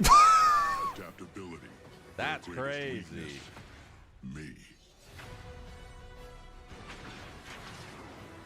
My story. Dude, I think is the weird thing is, didn't Shroud actually kind of like this game? That's kind of harsh, man. What's up with that? I don't know what's going on here, because I thought Shroud kind of liked Guild Wars 2. He used to play it, by the way. He used to play Mesmer. in Guild Wars 2. He played PvP. I'm really surprised that he's, like, talking smack about the game, you know? It's like... Oh, no, yeah, it's a little uncalled for, to be honest. Yeah, dude, he's like... He has brutally nuked Guild Wars 2 multiple times on stream, just out of nowhere. It's crazy. Like, what?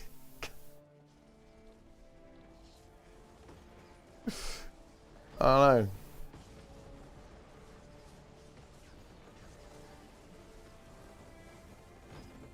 Well, it's what it is.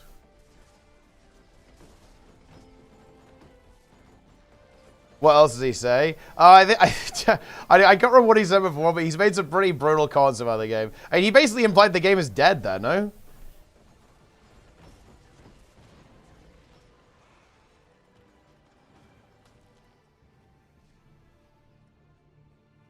Boom.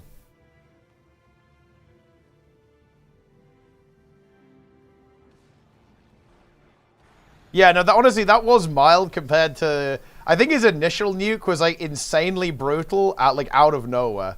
Like...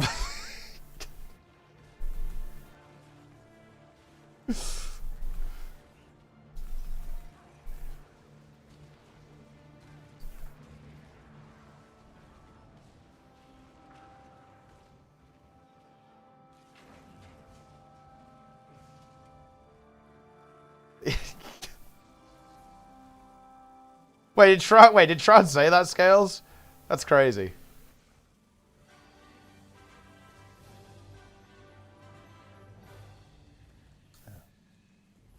He dropped the bomb.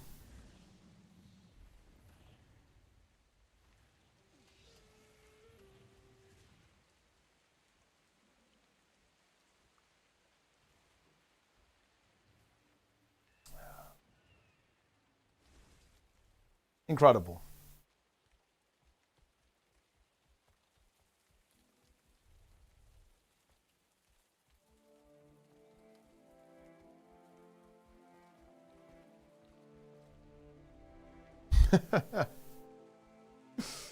Oh, dear.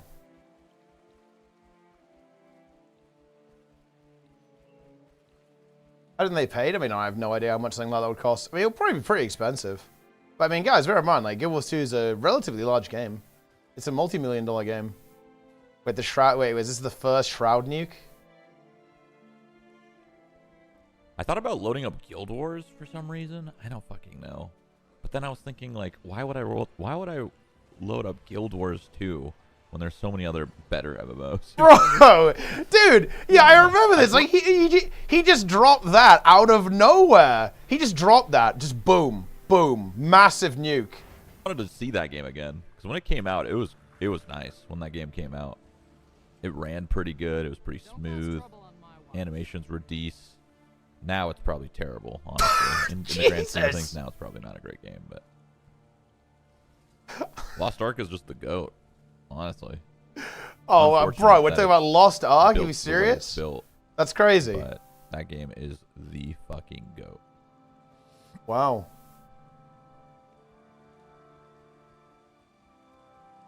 Yeah.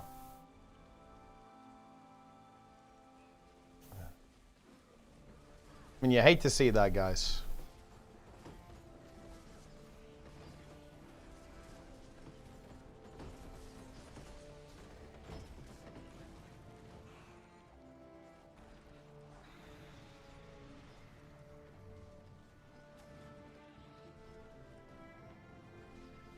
Unlucky.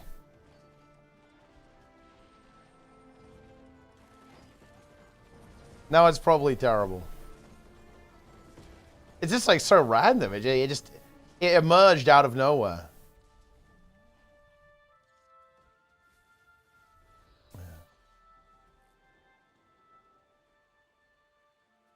Never capitulate.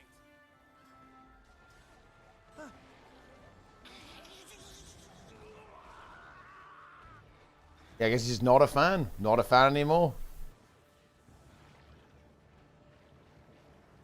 Yeah, Guild Wars 2 has a reputation problem, which I think is probably one of the main motivations for Guild Wars 3.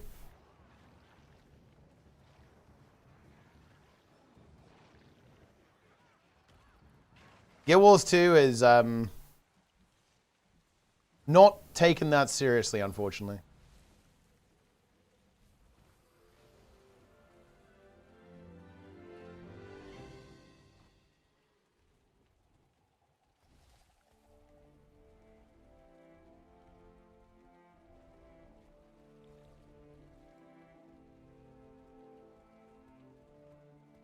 Ever heard anything about it? It's just had a rough development cycle, to be honest. And the game was kind of unusual on launch. I mean, ultimately, ArenaNet has been very, very... Like, the TLDR is ArenaNet has done a very bad job of marketing their game and communicating, like, what their game is about. There's also been a couple of, like, 180s. Couple of 180s on design direction.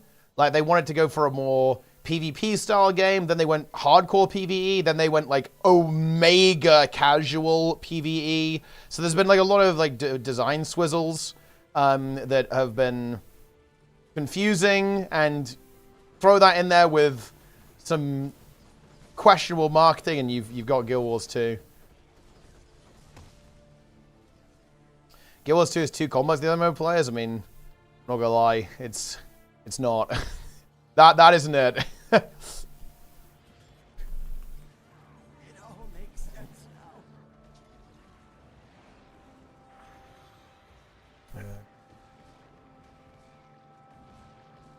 Here we go. It's over. Dude, the Lord got me.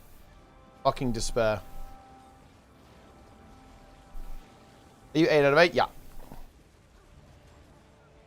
World rank 254 or something.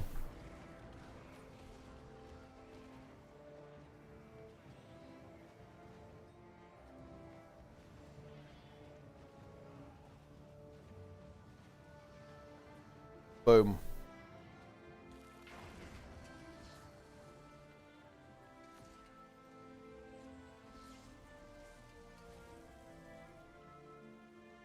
Melissa aid you. Look at these golems.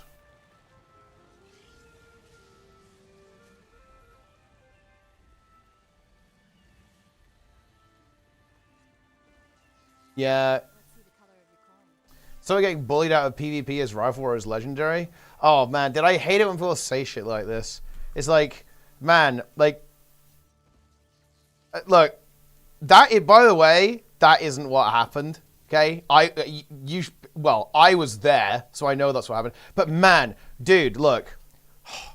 Do you know one thing that about the Guild Wars 2 that really rubs me the wrong way is, man, okay, why does everyone in this game have such a superiority complex? No, it's not a superiority complex. It's an inferiority complex. Everyone is deeply insecure about this. Like, my game's the hardest, right?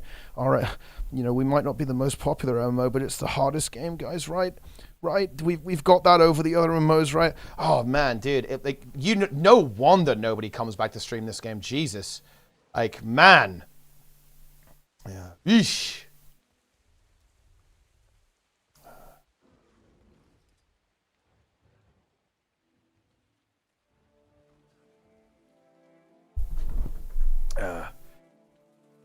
Oh man.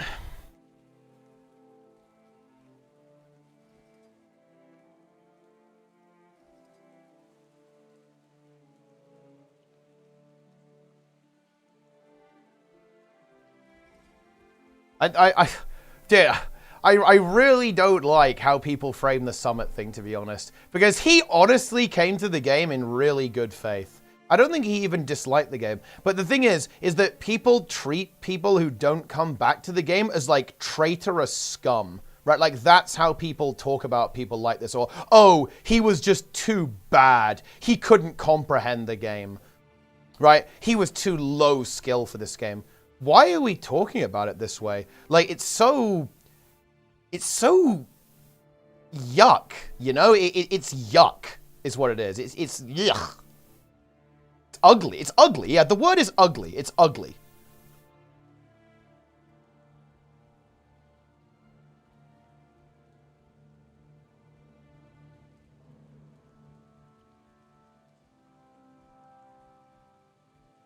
Someone got too far. No, that. Oh, you.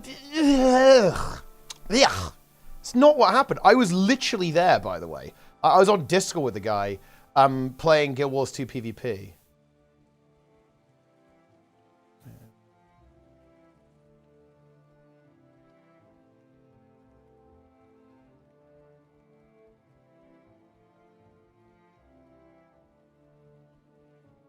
What happened with Summit?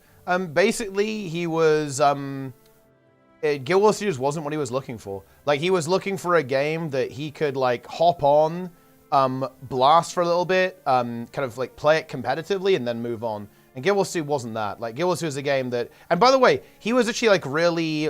He did the opposite of what people said he did. He was actually like, oh, man, there's actually a lot more to this game than I thought, right? That this is not really the type of experience that I was looking for. Like, yeah, this game, dude, he literally watched my video on the combat system, and kind of like realized, it's like, oh man, there's a lot to this game actually. Like, this is not really going to give me the kind of like hop on, blast, like hop off experience that I was looking for. And like that was ultimately like why he didn't come back, right? That was not it. I could wait. No. Oh my god, dude. No. Wrong. So unbelievably wrong. Like, no. That it was not the problem. That was not the problem at all. Yeah. How? Well, one, he actually, in just like his short time playing Guild Wars 2, he was already outperforming the majority of the Guild Wars 2 player base. Like, there is that, number one. But secondly, it wasn't that it was too hard for him. It's that he wanted a game that he could, like, play short term. He wasn't looking for a long-term game. Dexter was like, no, it's not.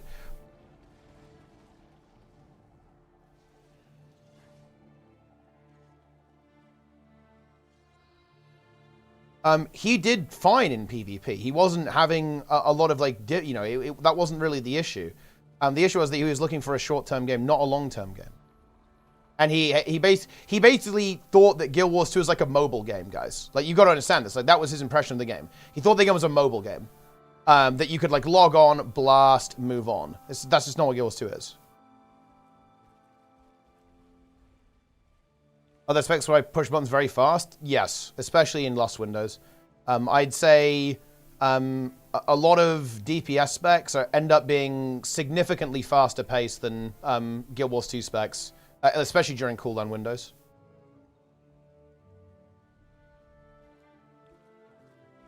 You don't have, like, the same level of consistent APM, but you have, like, really big spikes.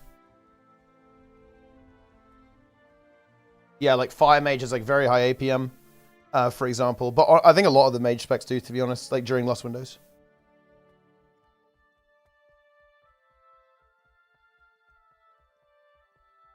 That's how we'll get a bad impression of it.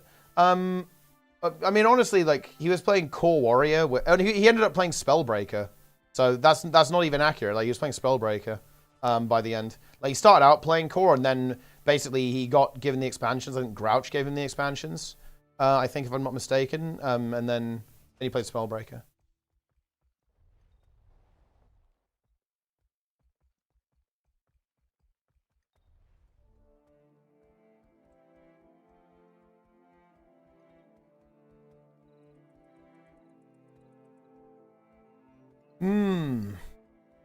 Yeah, exactly. Like, Summit is not someone who wants to play one game. He wants to, like, play multiple games, yeah? What's all the misinformation like to outright bash the guy instead of simply accepting Guild Wars 2 wasn't the game he was looking for at the time? This happens with basically any streamer who tries the game and says it wasn't for them, Toast. This is an MMO underdog problem. I think it's, I think WoW has the opposite problem. I think that basically, WoW players are maybe a little bit too fixated on WoW. But in games that aren't WoW, you have the, like, in the same way that I think WoW has a bit of a superiority complex to an extent, every other MMO that isn't WoW has an inferiority complex. So if you try the game and you don't like it, you played it wrong, or it was too hard for you, or you just didn't get it. That sort of thing. Like, that's extremely common with in Guild Wars 2, especially when it comes to streamers.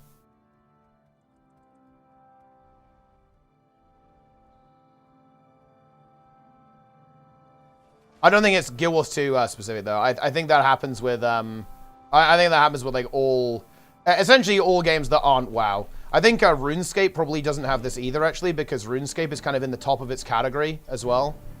So it's probably not an issue in RuneScape, but yeah, in the other games, it definitely is in Guild Wars.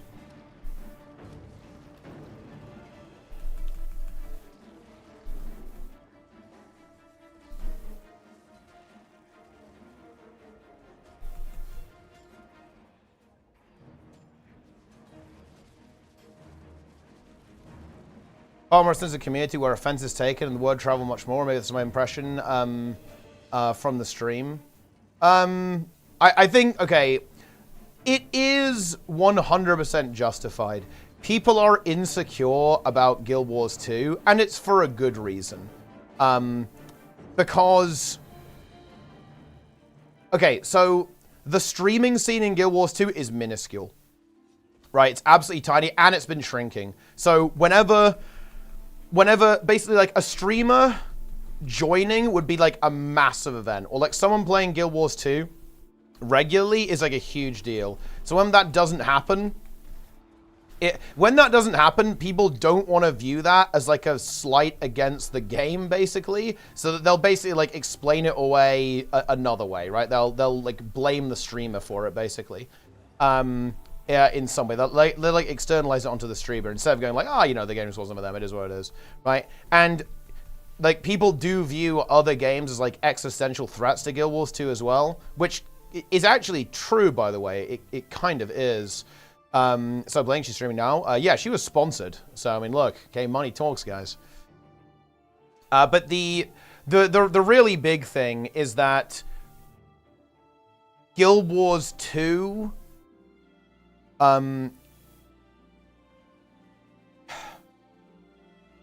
Look, let me put it like this. There was a time, a long time ago, in Path of Fire, where it basically got leaked. Like a dev got fired, and well, she ended up going on Twitter and like leaking a bunch of stuff because she was a bit disgruntled with the with the company, and she basically said, yeah, we were told to keep the story kind of open, but also make it as a permanent ending. The implication there being is that, yeah, they straight up actually nearly killed Guild Wars 2. Like, Guild Wars 2, unironically, has been in an extremely precarious situation, like, near death, right? Multiple times. So, obviously, people are a little bit angsty about the game, and they get very nervous when something, in some way would make the game look bad, right? So like, a streamer going like, I don't really like this. Or like a streamer, joining and then leaving and not coming back, right? Essentially, that sort of thing, right? So why are people anxious and have a bit of insecurity about the game? Is because the game has nearly had its development shuttered multiple times.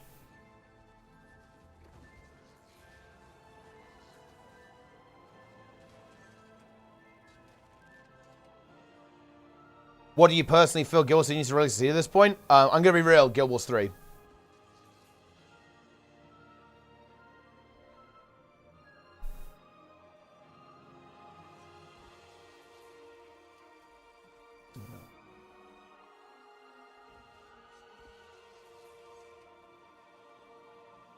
Yup.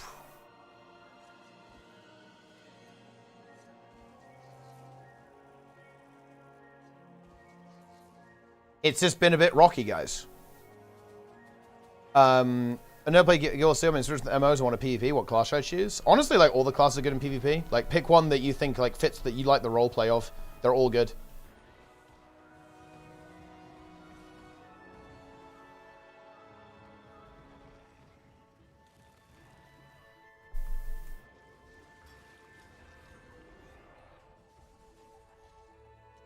Fairly popular and essentially dead in terms of streaming. Oh yeah, I don't think streaming is important at all, actually, for games to be successful.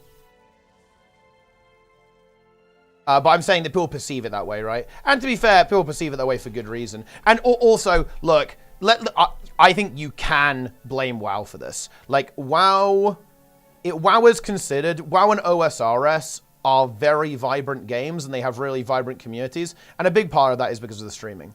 The WoW content creation scene is very alive.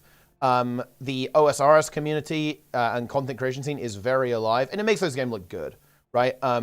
It makes those games look good, you know?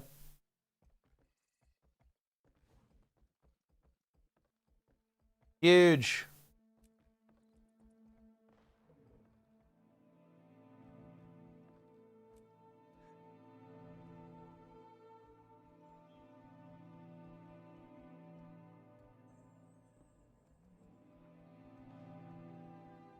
Look at this thread. What the fuck is this? Bro. Wait. If you want to play a range, you need to buy a bow. You need to click this button in order to attack enemies. I mean, bro, like the thing is, I guarantee you that shit like this 100% exists, okay? It's like, do you know what's weird about this? Is people go searching for this, okay? Do you know what people do? They don't click on the, like, Arcane Mage RP. They actively seek out, oh, hey guys, I'm a world's first raider. I'm going to give you a full breakdown of the full decision-making tree to play Arcane Mage just like The Sims do. Let's begin. And they'll find, like, the most min-maxed, like, nerd-out video and go, oh, man, dude, this game's too complicated, man. This is impossible. Like, I can't do this. How is a new player supposed to pause it? It's like, bro, you clicked on the ultimate sweat lord, like, world's first raider Arcane Mage guy. What were you fucking expecting? Like, I don't understand. Like, what did you expect? Yeah, I mean, I don't know. Like, maybe try the Wowhead guide, you know? Like, I don't know what to tell you. Oh, guy's dead.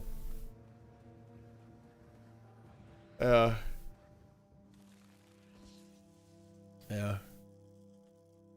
Which causes the highest DPS? I don't know right now, actually. But, like, everything does good DPS. But, like, what's the highest DPS? I'll check for you. Although it kind of depends on the encounter, obviously. Apparently, it's... Yeah, it's like Condi Druid, Condi Willbender. Hell yeah.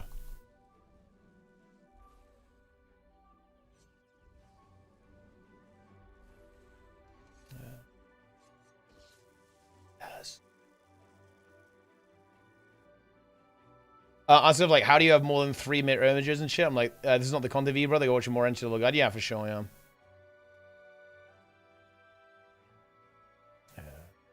DPS, oh yeah, Catalyst is popping off right now, but they'll probably nerf that relic, to be fair. That relic is pretty insane.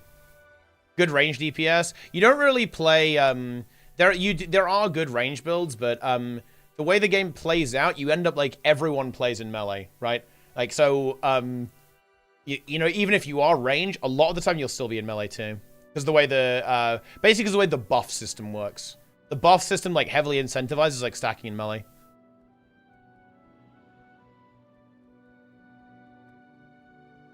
Those guides showing how in-depth the class can be. Yeah, but they're not for new players, right? And you can't... this is a really big mistake that people make about understanding and interpreting information. Like, I actually think... I have come to really loathe this because I actually just view it as misinformation. People will look at... people will look at a class like Arcane Mage and say, wow, this is completely impossible. But the reality is, a lot of this stuff is not... If you just press fucking buttons, you'll do okay, right? Like, oh, I've got a bunch of, look, I got an Arcane Missiles proc. I'll press it. Like, oh, I've got a bunch of I've got 4 arcane charges. I'll press Arcane Barrage.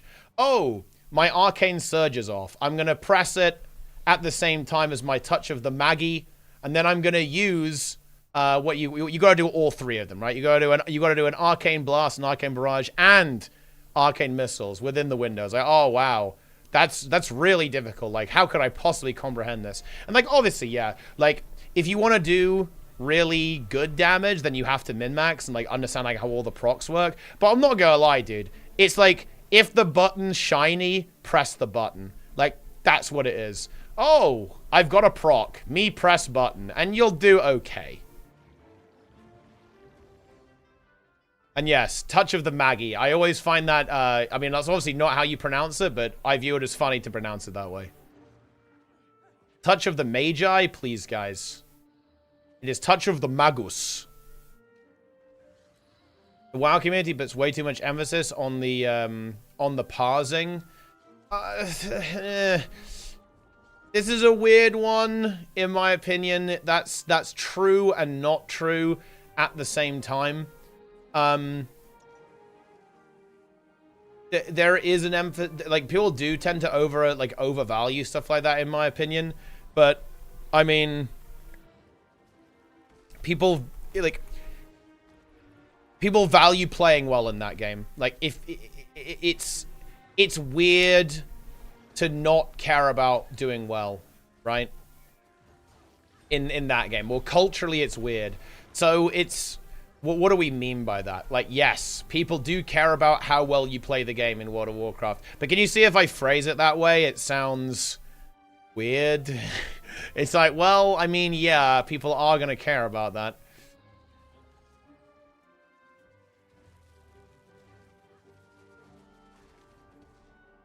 And obviously there's more to playing well. There's more to playing well than doing DPS, but there is a very strong correlation between a player who does good damage and player who is good at the game, and that is just a fact. Like, there is no way around that. Players who... And look, we can actually test this really easily, right? We can test this really easily. Okay.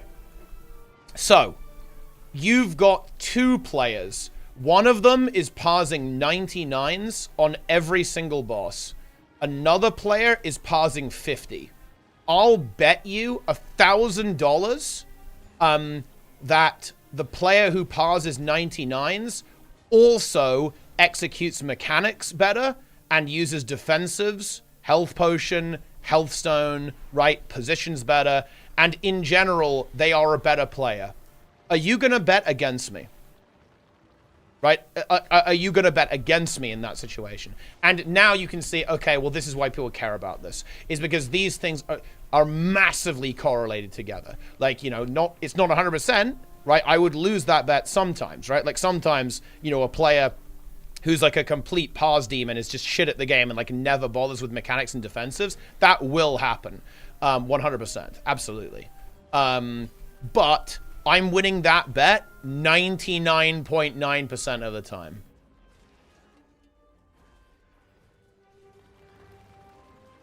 Got the pat second. That is actually a fucking big W, bro. Okay, that feels insanely good. Boom. Holy shit. Killed that guy. God damn. I think I'm getting healed, so we're actually good.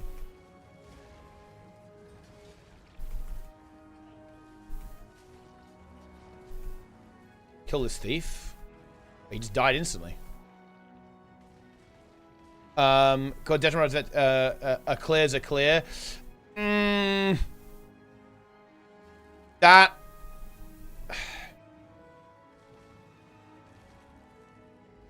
The thing is that a lot of people don't agree. And this happens in Guild Wars 2 as well, right? But no, that's not true. A clear is not a clear. Not to a lot of people. Not to me, for example. Like, for example, when I'm looking to do, let's say, a Mythic Plus dungeon, I'm looking to do it efficiently. I want to do, like, 20 keys. I want to do, like, multiple heroic runs a week. I don't want to be in a heroic run for 3 hours, right? Like, wiping on Gallywix and Muggsy. No, a clear is not a clear. I care about efficiency, and many other players do. And by the way, you know, Guild Wars 2 players do this as well. It's actually one of the key kind of points of tension in the Guild Wars 2 community, is that no, a clear is not a clear. This is not true. Because the Guild Wars 2 community is like very heavily rolled on efficiency and like gold farming efficiency, and that means no, a clear is not a clear. If you're clearing something 50% faster, your gold per hour is going up significantly, and the amount of time you need to invest is also decreased significantly, so you have like more time to engage in other activities that also progress your account. So no, a clear is not a clear. It is completely valid to want to actually have high performance groups and groups that do care about killing things quickly, killing things efficiently, safely, right, and with low downtime. Irrelevant at the end of the game. Progression in this game's trivial. You can have like every character geared easily. Don't worry about it. Like you can't. What you're saying is not possible. You can't waste time. Can't be done. Especially in PvP. You can start PvPing at level 2, and you're scaled up, right? Like you have the same stats as someone who's max level, and you can like reroll instantly.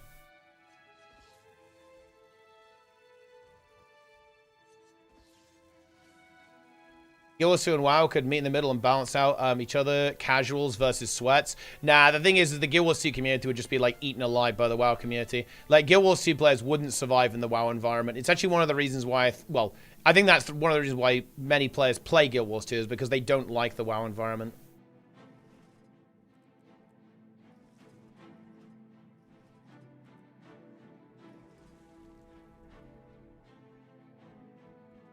Yeah.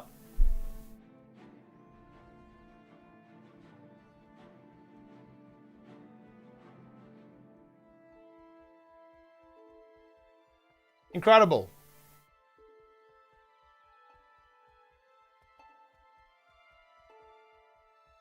Keep farming gear last season. I'm not gonna make an excuse. I don't like vertical prog. Like all I can say is that how do you farm that gear? You farm that gear by doing the content that you like. That's the way that I kind of have it in my mind. It's like, yeah, I don't like vertical progression, but how do I do vertical progression?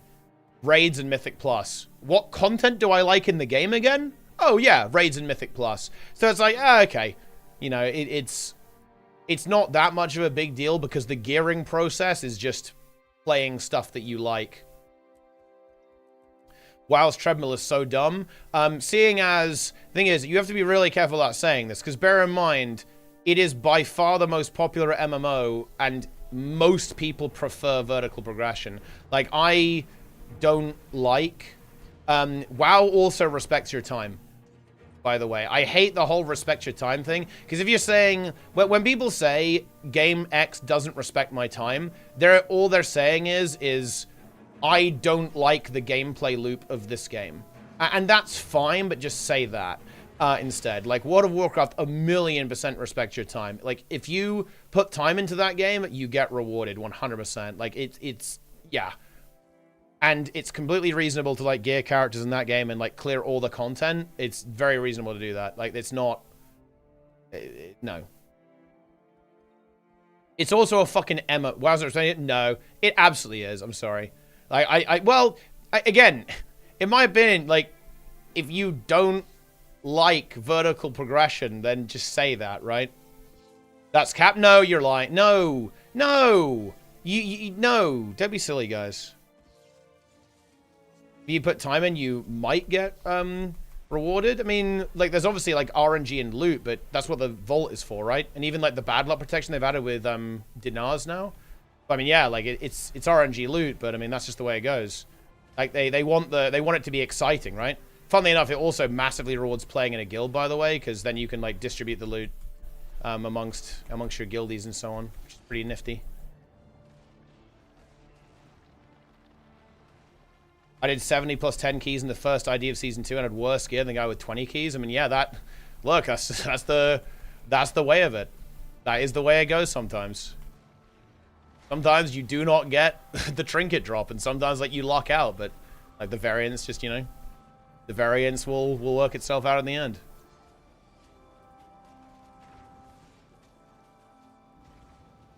so you did 5 years ago is still relevant. Well, I mean, it is, because you did it. Like, you're not going to be using that item anymore, but this is like such a weird way of looking at things. It's like,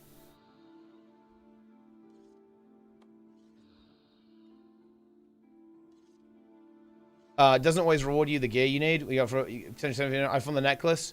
Every time I did, someone else needed it. It doesn't respect time. I mean, look, I don't think games having RNG, right, isn't like respecting your time. I think that's ridiculous. Just say you don't like RNG.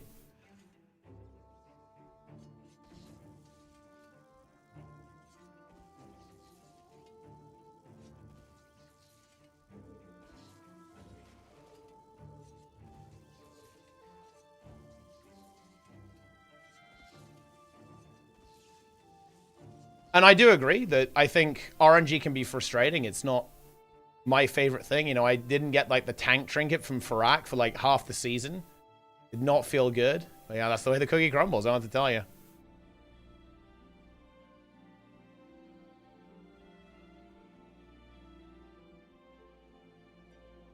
Quit the game until something new comes out? I mean, yeah, ultimately, it's a seasonal game, right?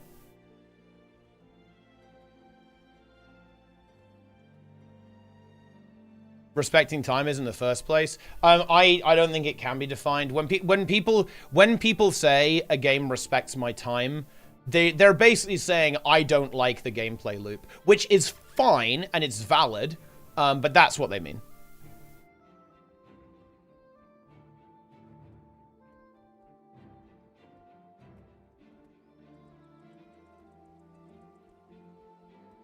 Yeah.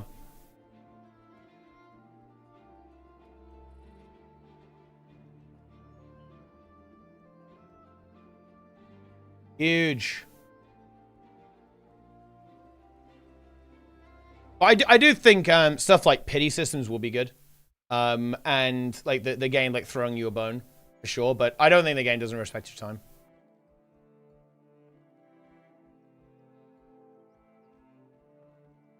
Yeah, I think it's entirely vibe based. Like that's what it is. It's like in completely vibe based stuff.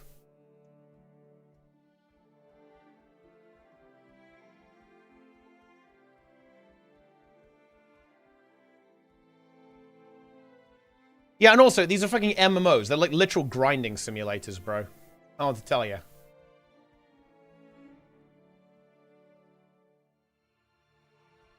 I don't know the value of time. I can't see myself spreading my hours in the game is not anymore. You know, okay, look, I'm going to come at this from a purely, I want you to have a positive experience. Like, you...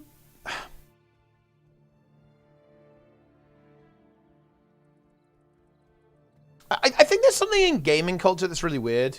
That if you can't complete the game, it's not worth it. So let me tell you a story, guys. Do you know some of my most fun ever that I had in Guild Wars 2? It was when I had around an hour and a half to game every day. I was in school. So I was learning my maths and physics, guys. Love that. And every day I'd get up at 4 a.m. to go and train swimming at 5 in the morning through to 7 in the morning before school. And then after school, I left school at, around 4 p.m., as you usually do. I would then go and train again. I would train for another 2 hours. And then I'd get home at around 7 p.m. was when I'd, typically get home. And basically, I had to eat, obviously, sort out stuff for the next day. And I had around an hour to an hour and a half to enjoy video games. And at the time, I was playing a couple of MMOs. I was playing World of Warcraft. I was playing Guild Wars 2. And I was playing StarCraft 2. These were the games that I was playing. And what I would do in Guild Wars 2 when I played is I'd have Unity up on my main monitor, right? And I would tinker with C# and like make little games, right, in Unity. And And on my other monitor, I do like meta trains in Guild Wars 2 and map completion. Like I would come home and I'd say, you know what, I'm going to complete 2 maps in Guild Wars 2 and like work towards making my legendary Bifrost. And you know what? That was good. Or I would level my character in World of Warcraft. I recall leveling my Death Knight all the way through categories. I had a mage at level 85, but I wanted to play a Death Knight, so I leveled my Death Knight in World of Warcraft Cataclysm. It's like, I had almost no time to enjoy the game, and I was never going to get BIS, like full BIS in those games. I didn't raid, really, in these games. I mostly played PvP in Guild Wars 2, and I did some, like, casual raiding in World of Warcraft, right? I was, like, casting my Frostfire Bolt. It was fucking epic. But you don't need to get full BIS to enjoy the game. And where I'm going with this like long ramble is that you do not need to get full BIS in order to enjoy an MMO. Any MMO. Not just WoW or Guild Wars or 14 or anything. You don't need to.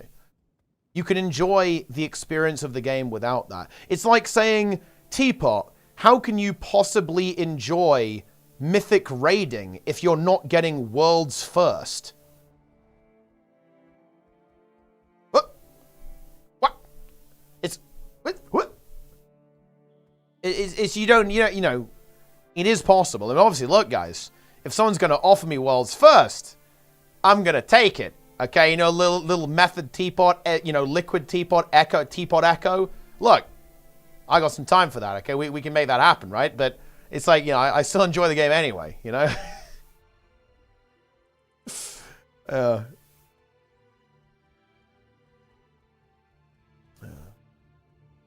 Incredible.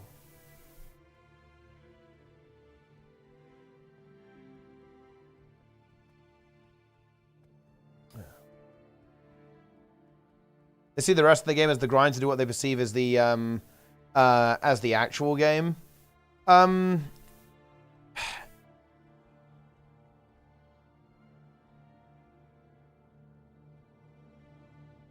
But even that is not entirely accurate. Like if you do a heroic raid every week, you can clear Mythic with that as well. You don't need to actually play that much to clear Mythic, if I'm being honest. Like if you play more, you'll clear it faster, obviously, and you'll have better gear. But you don't need to play that much to get cutting edge. Salzburg, well, yeah, dude, I should have bought. I should have got in on that.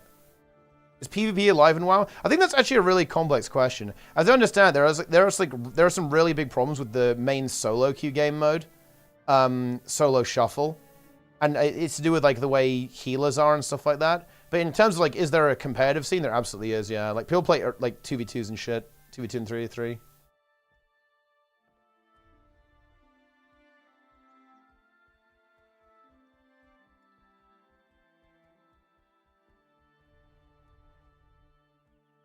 Yeah. What? Okay, I'm trying to think. What would I consider? What would I consider a game that doesn't respect my time?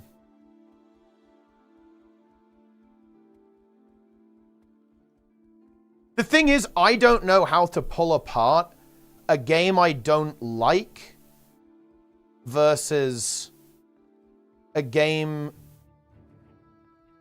that doesn't respect my time. Maybe pay to win? I want to say pay to win.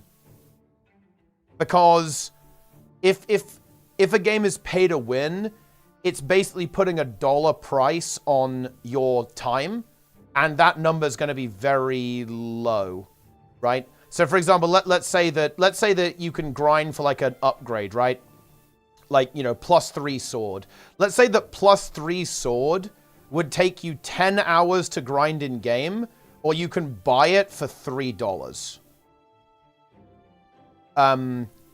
that to me is a game that I would consider doesn't respect my time, because it's basically saying 10 hours of my time is $3.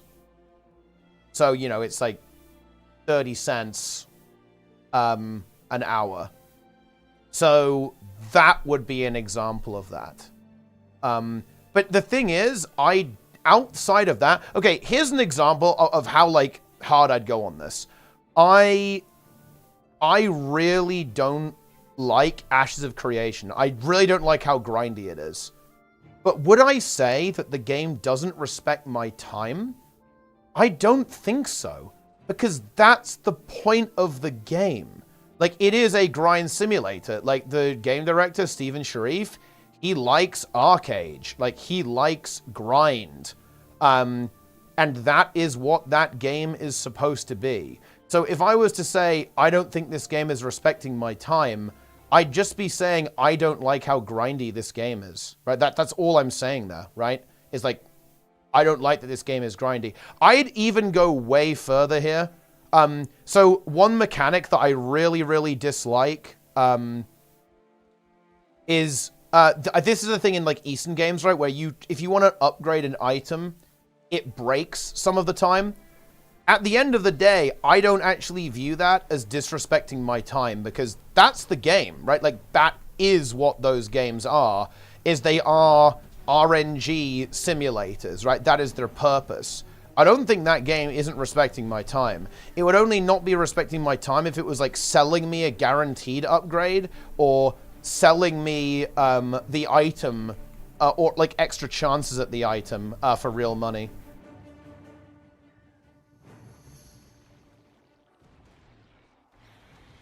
Yeah.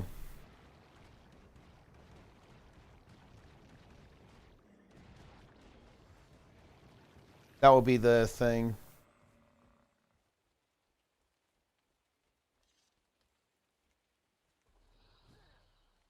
Do it 20 times and get this is better than 2% drop chance. You know, the funny thing is, I think this is a really big perspective thing. I actually completely disagree. I view putting a fixed number on it to be unbelievably soul-crushing. And it also makes the drop inherently boring. Like, I actually still have this clip. I have this clip of me getting Thunder Fury in Classic WoW. And everyone I was on Discord with in the raid, this 40-man raid, everyone was going crazy. Right, like, everyone was, like, going berserk, right? Because it was our first Thunder Fury in the guild. First and only, unfortunately, in the guild. If it had just been kill Baron 7 times to get the item, it would have been the most boring, mundane, trivial event ever. And for me, that's indescribably worse. I think.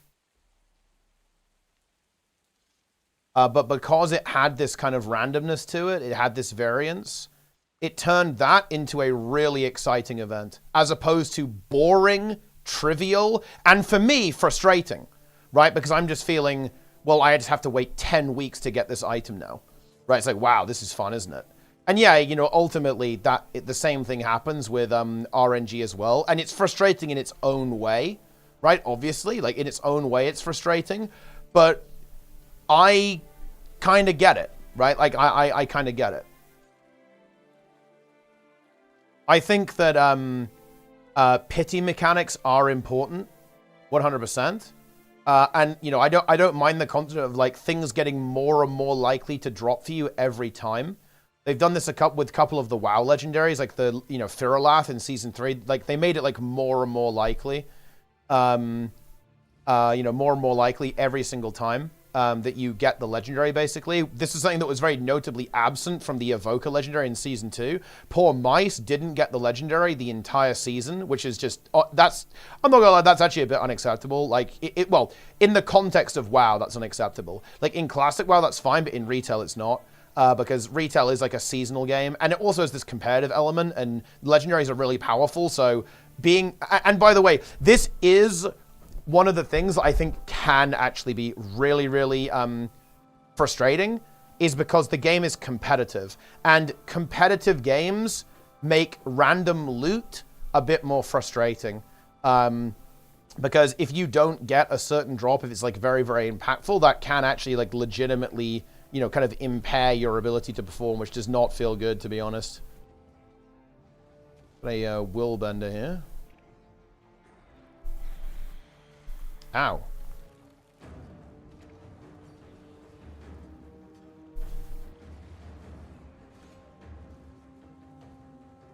He has no dodges.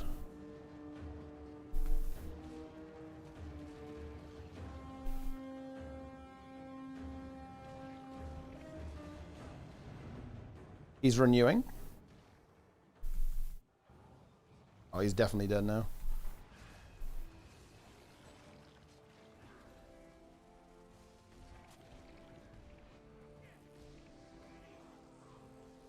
The cheat drinker, bro. The cheat drinker is crazy. They had the presence of mind to call it bad luggage rather than pretty condescending. Well, I mean, wait. I mean, isn't it a little bit tongue-in-cheek, though? Like, to call it a pity mechanic? Isn't it, like, a little bit tongue-in-cheek? Oh, wait. Which one are you talking about there, actually? I don't know which one you're talking about. Oh, man.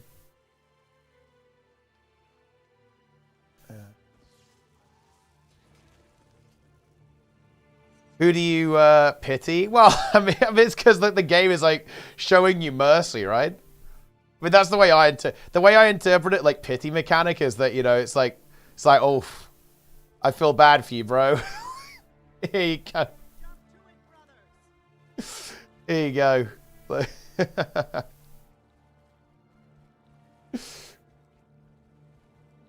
Mercy is. I mean, yeah, maybe, yeah, maybe. The game is, it is taking pity on you.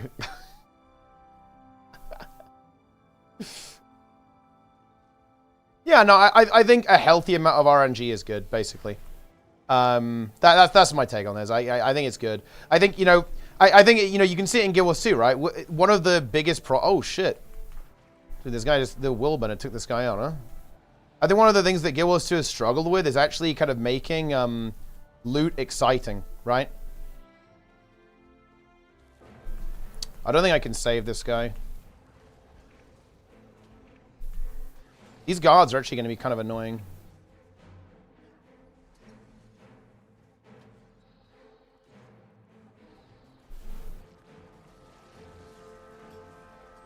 Okay.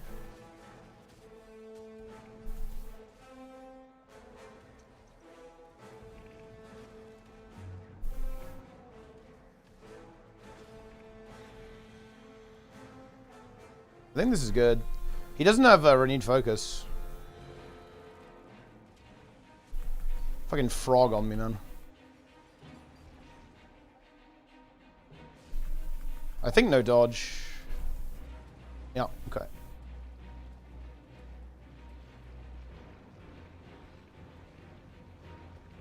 The ultimate RNG item? Yeah, but they're not realistic. That's the difference. They're not realistic. Like, most players will never see an infusion drop, right? So they aren't actually very exciting. They aren't exciting because it's never going to happen statistically for you, right? Like, it's too random. It's too random. Like, there's a reason why, I think RuneScape handles this really well, no? If you look at boss loot tables, let me find, what boss should I look up, guys? Give me a good RuneScape boss that I should look up.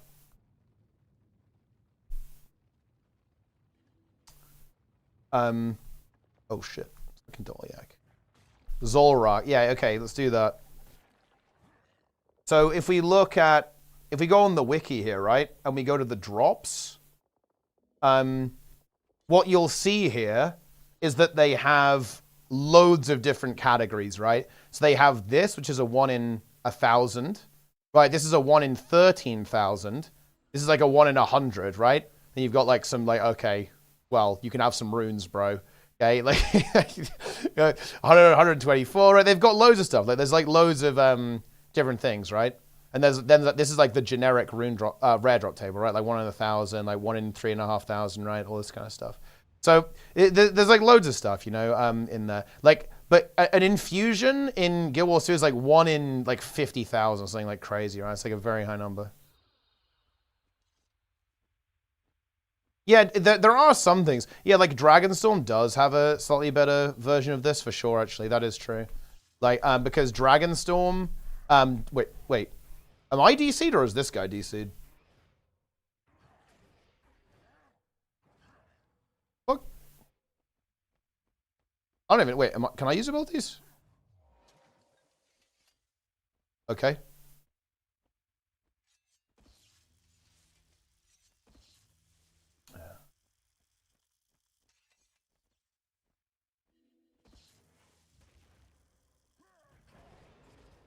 Whoa. Did the yak desync thing is so weird.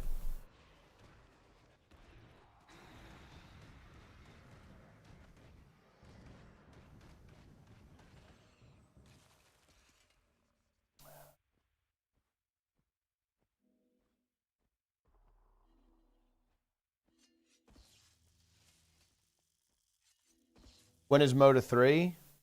After the expansion, probably. If I can actually get teams. Holy shit.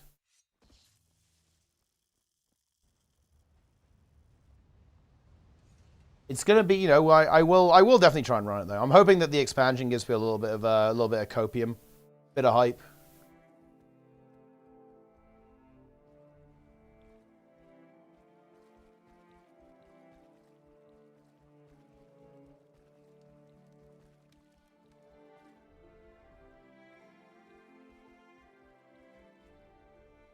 The pitch should have been account wide. Yeah, it should have been account wide. Like, the thing is that Blizzard are really reluctant to make character progression account wide.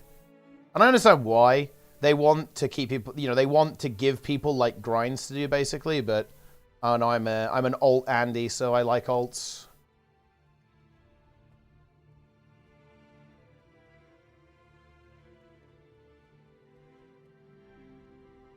Good number of interested teams. I just have a lot of concerns about it being competitive. Like, I could obviously throw a tournament together tomorrow and I'd have teams. But the thing is I need a team that can actually challenge Team 55, right? Like, unless I have at least one team that is capable of challenging rank 55, there's no point in running the tournament, right? It would just be lame.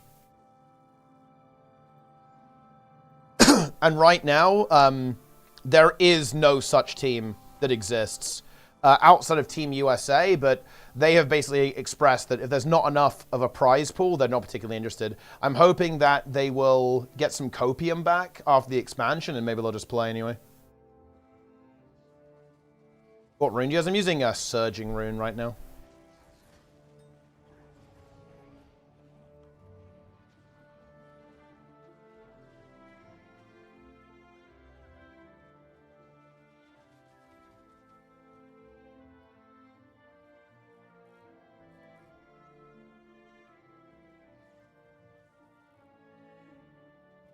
Oh, wait, are we talking about pay to win? Oh, honestly, wait, truth side, I think this is honestly a really interesting... Okay, this is a really fascinating question to talk about. So, you know how you said if something's $3 for 3 hours of progress, that's a waste of time, I'm just going to buy it? Yeah, that's the problem, right? This is why I'm completely against any form of buying gold or items in any MMO. Because... do you know why I'm against this? It's because these games live in a reality bubble. The game says this item is valuable, right? Like, Guild Wars 2 says to me, this legendary spear is valuable. And as long as I can't spend money to get it, that is true because the game says so. Right? Like, it has created the magic circle. It's created this bubble where it can make claims about things that hold value. But the moment you can buy it with real money, which you can buy the legendary spear in Guild Wars 2 with real money. The moment this happens, it becomes worthless. Why? Because the reality bubble has been pierced. the value of this item is now connected to a dollar amount, right? And the value of that item will never be high. It can't be, because it's not real. It's not, it's pixels, right? It's a digital item. It has no value. In the same way that an NFT has no value. It's purposeless. It's useless, right? And this is why I'm completely against any form. I don't think you should be able to buy anything in the game for real money. No gold, no items, no cosmetics, no anything. Only game time. Because the moment you do, you disintegrate the value of everything in that virtual world. Because it's a virtual world. It doesn't actually have value. It only has value as long as you can create this separate reality where you set the rules. The moment you connect it to the real world, those rules no longer apply. Because the rules of the real world collapse that reality bubble and take over.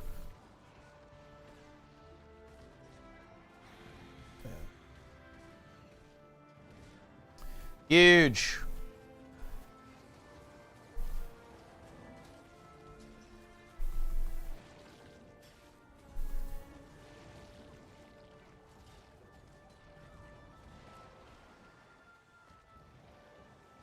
See, I'm against all microtransactions in especially I don't hate them as much in like a game like League of Legends. It's like whatever, but that's because it's not an RPG, right? It's like, okay, you know, you want to buy a skin in League, it's irrelevant. It doesn't like change the game. But in a game where progression is, you know, important, and you know, cosmetics and all that kind of stuff, right? Like it's like really important to the game. If you have real money in that, it just like ruins it.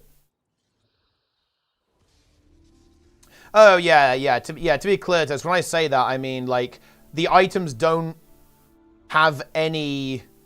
Let's see the color of your coin. The value that the game places on the item is meaningless, right? Because okay, so here's the thing. So I'll contextualize it for you, Toast. Right? This is 2,000 gold. The average amount of gold you earn in Guild Wars 2 is about 20 gold an hour. So this equates to a 100-hour grind. And 2,000 gold in real money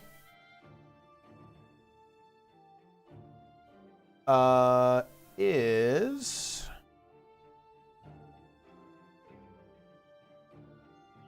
about $80. It's about $80, right?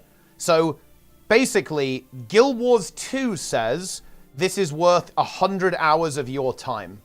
And it's valuing 100 hours of my time at $80. Yeah. So in other words, it's saying my time is worth approximately 80 cents an hour. And trust me, my time is worth more than 80 cents an hour. So this is what I'm trying to get at here, right?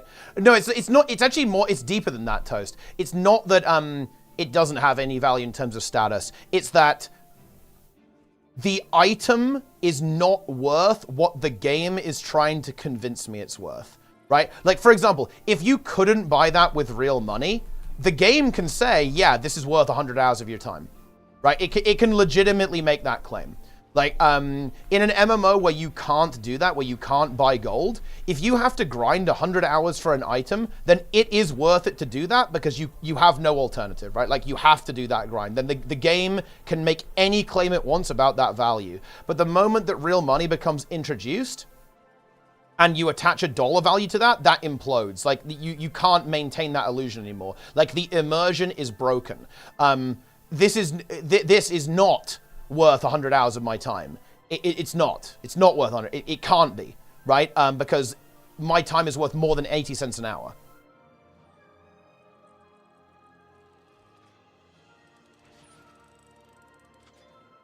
Yeah.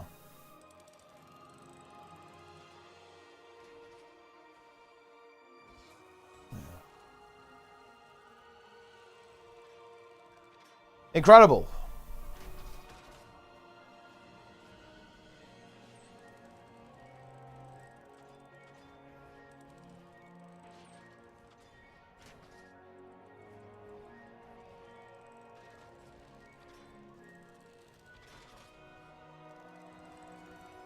Did the WoW token in Classic? Absolutely not. I think the WoW token in Classic Plus would actually be like a straight up deal breaker for me. I'm not even sure if I could play. I'm not sure if I'd play Classic Plus if there's WoW token. That would be a huge problem to me. Do you know what I fucking love about Classic? I log into the game and there's no cash shop. I log into Vanilla and there's no cash shop.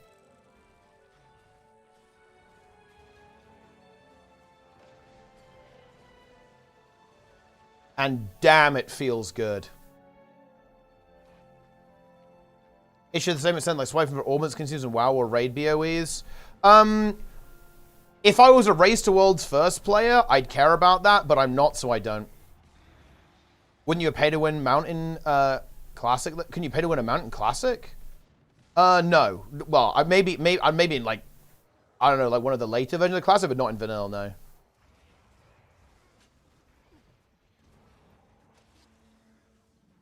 No, but I didn't play like Kata Classic and shit. Tell what changed nothing. I complete Doom with that. No. To me, I mean, RMT is definitely an issue and it should be tackled, but I don't view those things as the same, right? Like, I'm not bothered by the fact that some people will cheat, because that, to me, that doesn't burst the reality bubble. Right? That doesn't burst the reality bubble to me.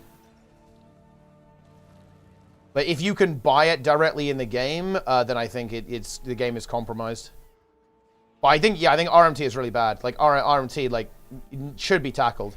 And they're obviously, like, having a really tough time. I mean, like, many MMOs struggle, right? I think RuneScape struggles with RMT. Classic WoW absolutely struggles with RMT. However, I will say, pay-to-win dinosaur mount, calling it, look, bro, calling that mount pay to win is hilarious. You know, it's funny. This is actually the worst example to bring up as a Guild Wars 2 player, because basically the mount that you could buy in WoW, it gives you access to like the trading post basically, and the ability to get your mail. Okay. Do I need to remind you guys the equivalent of that only drops from a loot box in this game? And even if you buy it directly, costs more than the WoW mount does? Maybe not the best example to bring up here. Okay? Maybe not one that favors Guild Wars 2. And by the way, I'm against both. I think that mount is absurd. I think selling a mount like that in a sub-fee game is a fucking joke. I didn't buy it. I'm not, fuck that shit. If you want to go ahead and like roast WoW, dude, fuck Blizzard for doing early access. If they do that shit again, bro, I will literally try and fuck them as hard as possible, okay? I'm an irrelevant content creator, bro. Dude, I will make the most clickbait, cancerous content nuke video in existence to try and fuck them over, okay? I'll do that shit. Because I think that is like completely unacceptable. But bro, this is like the worst example ever. Because the equivalent in Guild Wars 2 is so much worse. Yeah, like...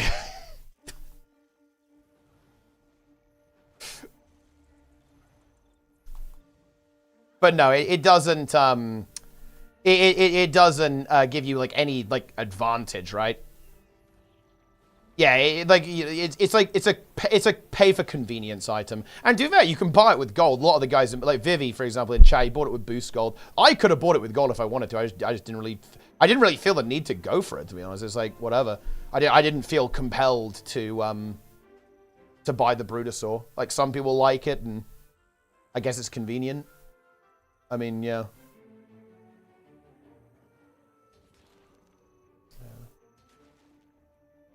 Early access, ruin the launch. Well, I think the one upside of it was that it probably helped server performance a fair bit, but I still think it's unacceptable, yeah.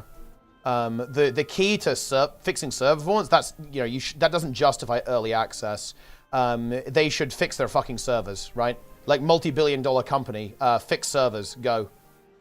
That's not my problem as a consumer, right?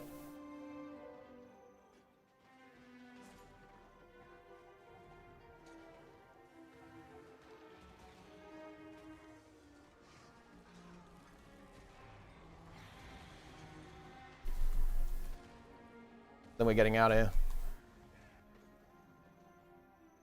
No, I'm just not understanding. I think that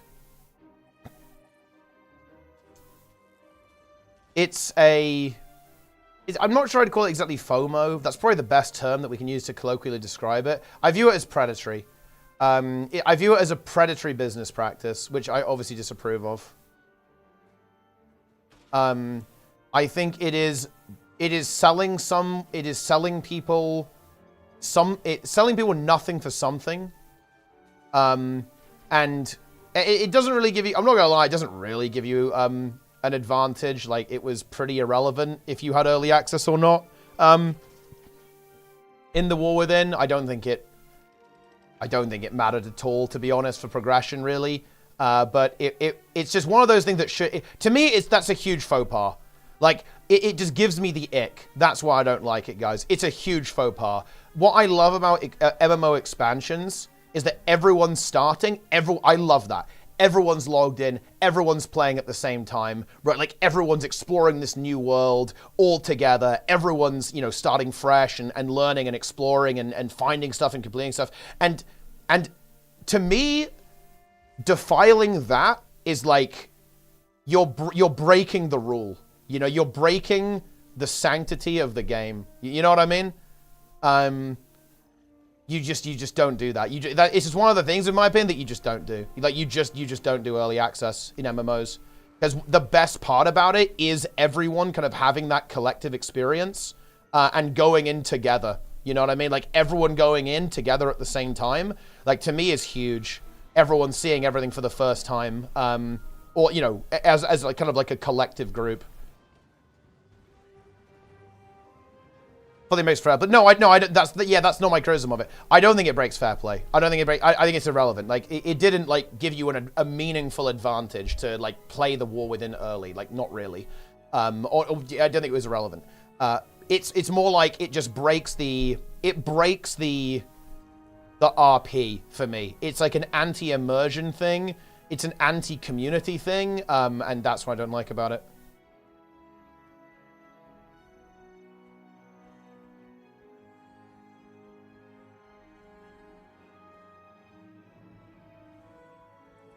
Yes.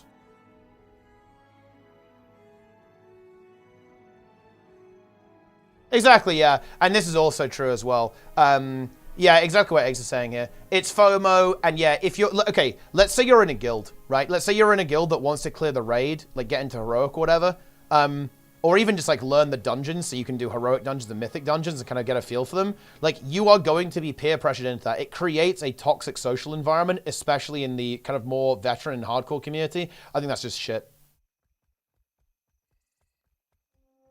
Wasn't there some bug that like supposed? Nah, it's just like the level scaling was whack as fuck in dungeons, and you could level really, really fast basically because you were like insanely OP because of the level scaling. That they nerfed. It wasn't really an exploit. It was more like just a weird feature that they eventually nerfed. And it's actually it's a weird meme because they slowed the progression down, like before they let the peasants in. But I'll tell you something. They actually did make it more fun. So I can understand why people are cynical about it. I think people are right to be cynical about it as well, actually. I'm team cynic on this one. But it did actually make the game way more fun. The game was like brain rot because like the scaling was really weird. So if you were a low level character, like level 70, going into the War Within dungeon, you would literally be like one-shotting everything. Like, you were just insane. Well, not one-shotting, but you were like way too OP. Like, you would go in as a tank. I was going in on my tank, on my bear, and you could like obliterate the entire dungeon, right? Like, immediately. It was pretty dumb, and it actually was really unfun. It was just like pure brain rot for like leveling characters and stuff. It was fast, but it was brain rot. Oh, yeah. There were some like weird things as well. There were like some open world farms, right? With like some hyper spawning. You could also level quickly. That's true, actually, yeah. I quit before the mount expansion dropped. I'm curious how much has changed since then. How jarring would it be? Oh, no, you'd be fine. Yeah, not jarring at all, I'd say. You can get in. Yo, I'm Crow. Shout out to I'm Crow, by the way.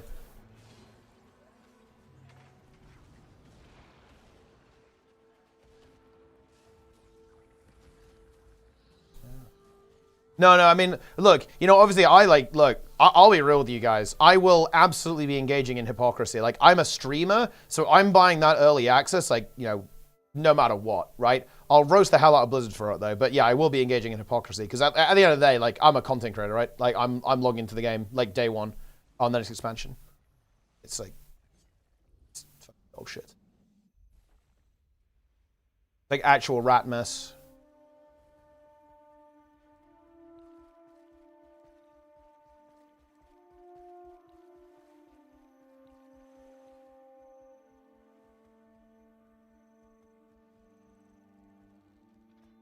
It's also will they'll keep doing it? Yeah, unfortunately it is.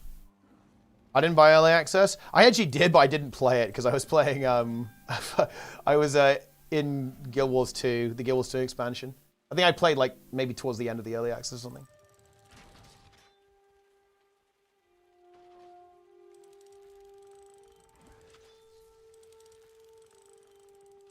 If I wasn't a streamer, I wouldn't buy the early access for what it's worth. Like, I'm gonna buy the early access purely because I'm a streamer. If it wasn't, I wouldn't do it. Because it just wouldn't, you know, it wouldn't be relevant, really.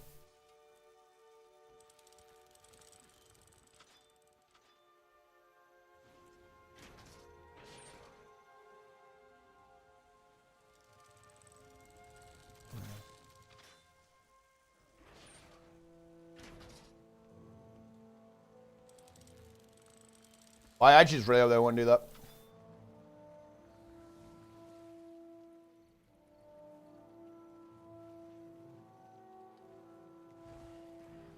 But yeah, I mean, look, you know, to kind of round this up though, like real talk, I actually think that like retail WoW's business model is fine, Guild Wars 2's business model is fine. Like obviously I prefer the sub fee model, but at the end of the day, I really don't. I don't have a I don't like have. I have a couple of major gripes with Guild Wars 2's business, like very notably how they monetize build templates, and obviously that they have loot boxes. Like those are the two like major issues I have. But like I also have like plenty of grumbling about retail's business model. In particular, I don't like the WoW token. I'm not a WoW token fan. Being able to buy gold is stupid. And the game is designed like to drain gold from you, so you have to either like farm gold or buy gold. And that's something that the game does do. It doesn't do it like as aggressively as other games, obviously, but it's definitely there. Yeah.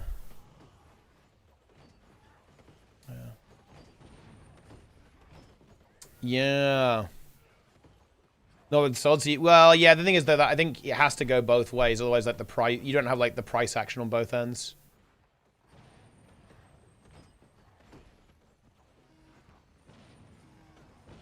MTX on sub fee is insane. Yeah, but they're a lot less aggressive than Guild Wars 2, for example. And what I mean by that is that they're not as, there's not as many of them, and they're not as important. Gem to gold conversion went to get wild token. I mean, it's like literally the same, no? It's like the same thing.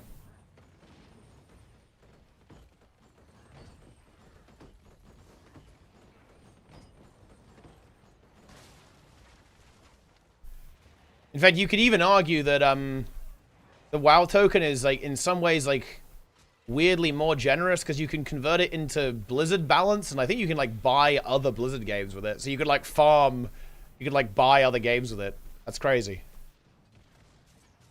Insane value, guys. Start boosting in retail WoW today.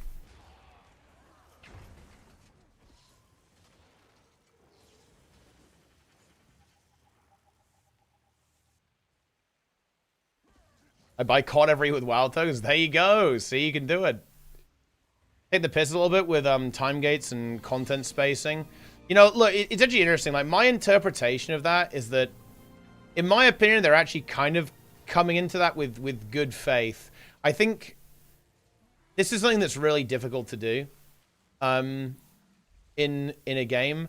But I think they don't like to drop too much at the same time to like overwhelm people, and they also want to give people this idea that like the game like keeps having new discrete things.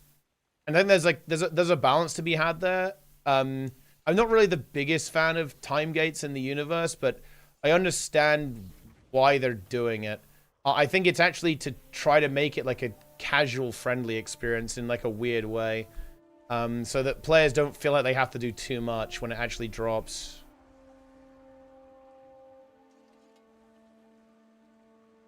To get Blizzard balance. The weird thing is, I feel like if you actually sell boosts, it's actually like good money, like unironically. Like if you're boosting Mythic raids, or if you're boosting Mythic Plus all day, bro, it's actually kind of a lot. Like I think a Mythic boost. How much does a Mythic boost sell for right now? I think it's like 8 million gold. That's actually a shit ton of money. I don't know how people afford this. Like, who is buying this? Like 8 million gold. Like, let's see, a WoW token is I think like 350k. That's 22 WoW tokens. A WoW token is I think $20 each. Dude, a Mythic boost costs $460. That's insane. And obviously, you know, that would, to be fair, that would be split 20 ways potentially, or like it goes to the guilds. There's like 20 people doing the boost. So like if you do a Mythic boost, you're getting $23, guys. Wow. I mean, you know, like if you get that done in an hour, that's $20 an hour, guys. That's funny. I mean, if you're really good, you can do a full Mythic boost in 1 hour, to be fair. Well, I think an hour is, you're pushing it. More like an hour and a half, realistically. Like, if you're one-shotting every boss, you can do it in an hour and a half. A little bit of downtime, obviously. So, I mean, you know, it's not great, but, like, it's surprisingly good. Yeah. One clan. That's true, actually. That is true. Yeah, that is true. Yeah. Because, yeah, that's assuming one boostee. And you could actually be boosting, like, at least 2 people, for sure. So if you assume 2 boosters, that could be $46 per boost, guys. Wow. Oh, that's funny. Huge money, guys. Huge money.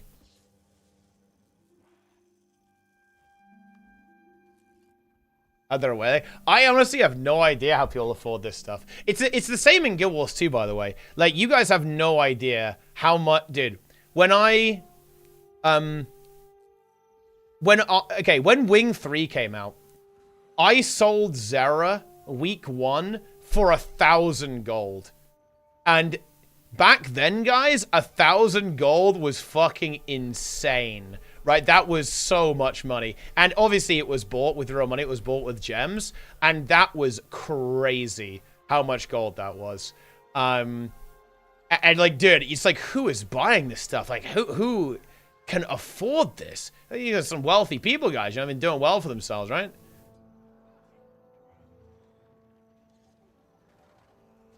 $500 via boosting on WoW. Yeah, I mean, look, guys. Not really an RMT Andy, but I think you can make a lot of gold doing it, that's for sure. Like, Saudi oil princes, I mean, look. They're keeping the game economy alive, I guess.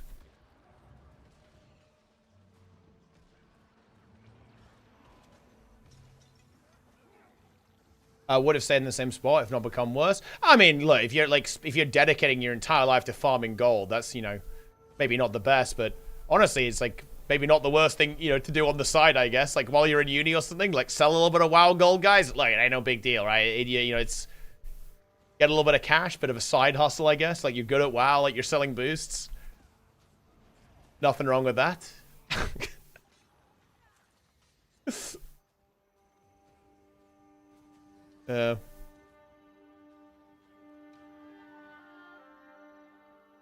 Well, you know, it's funny, actually. I mean, this is contextually different, but the Chinese guys, the Chinese community, there's like a huge industry. I think the Chinese guys make like a good living boosting and like selling gold on the China servers.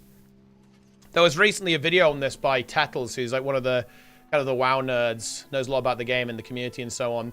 And yeah, how like basically it's like a big industry in Chinese World of Warcraft. That yeah, like the reason why a lot of the you know, there's a tournament they do every season with like a pretty big cash prize, right? Big cash prize. Like each of the winning players, I think, get around 20 grand, I think, for winning the tournament. A lot of the Chinese teams actually don't bother playing because they make more money by selling boosts. Look, you gotta respect it, man. You know what I mean? That's crazy.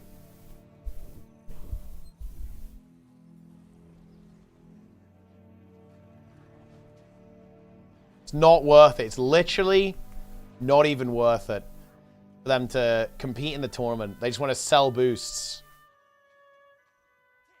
How big the files are? Pretty big. If we're like 80 gigabytes or more at this point.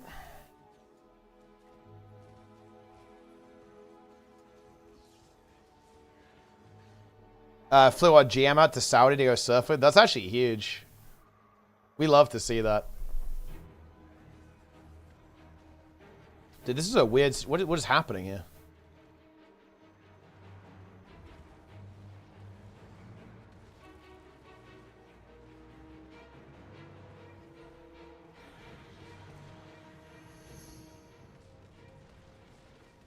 $75 See, look, dude, I was close. I said 80. Not bad.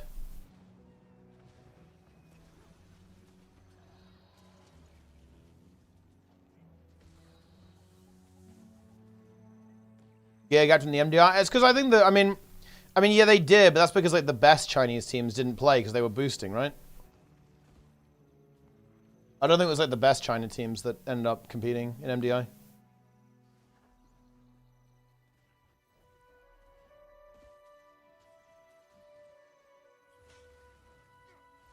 More people are selling because they could buy boosts. Well, I mean, wait, what do you mean exactly?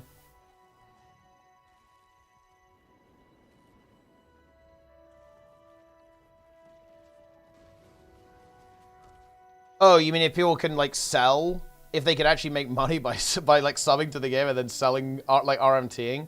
The thing is, I don't think that's ever worth it for Blizzard though, right? Because every time there's RMT, Blizzard lose money because basically they're getting cut out of the deal, right? They're getting cut out of the deal because the money's going to a third party as opposed to you know, a WoW token. So I don't think they'd ever allow that.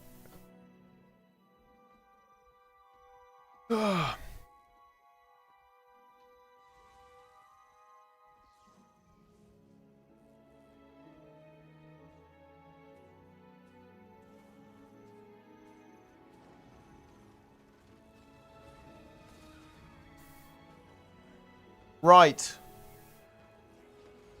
So that's something boosts for real money? Dude, like you just pay money and like it clears Mythic for you? That would actually be high tier.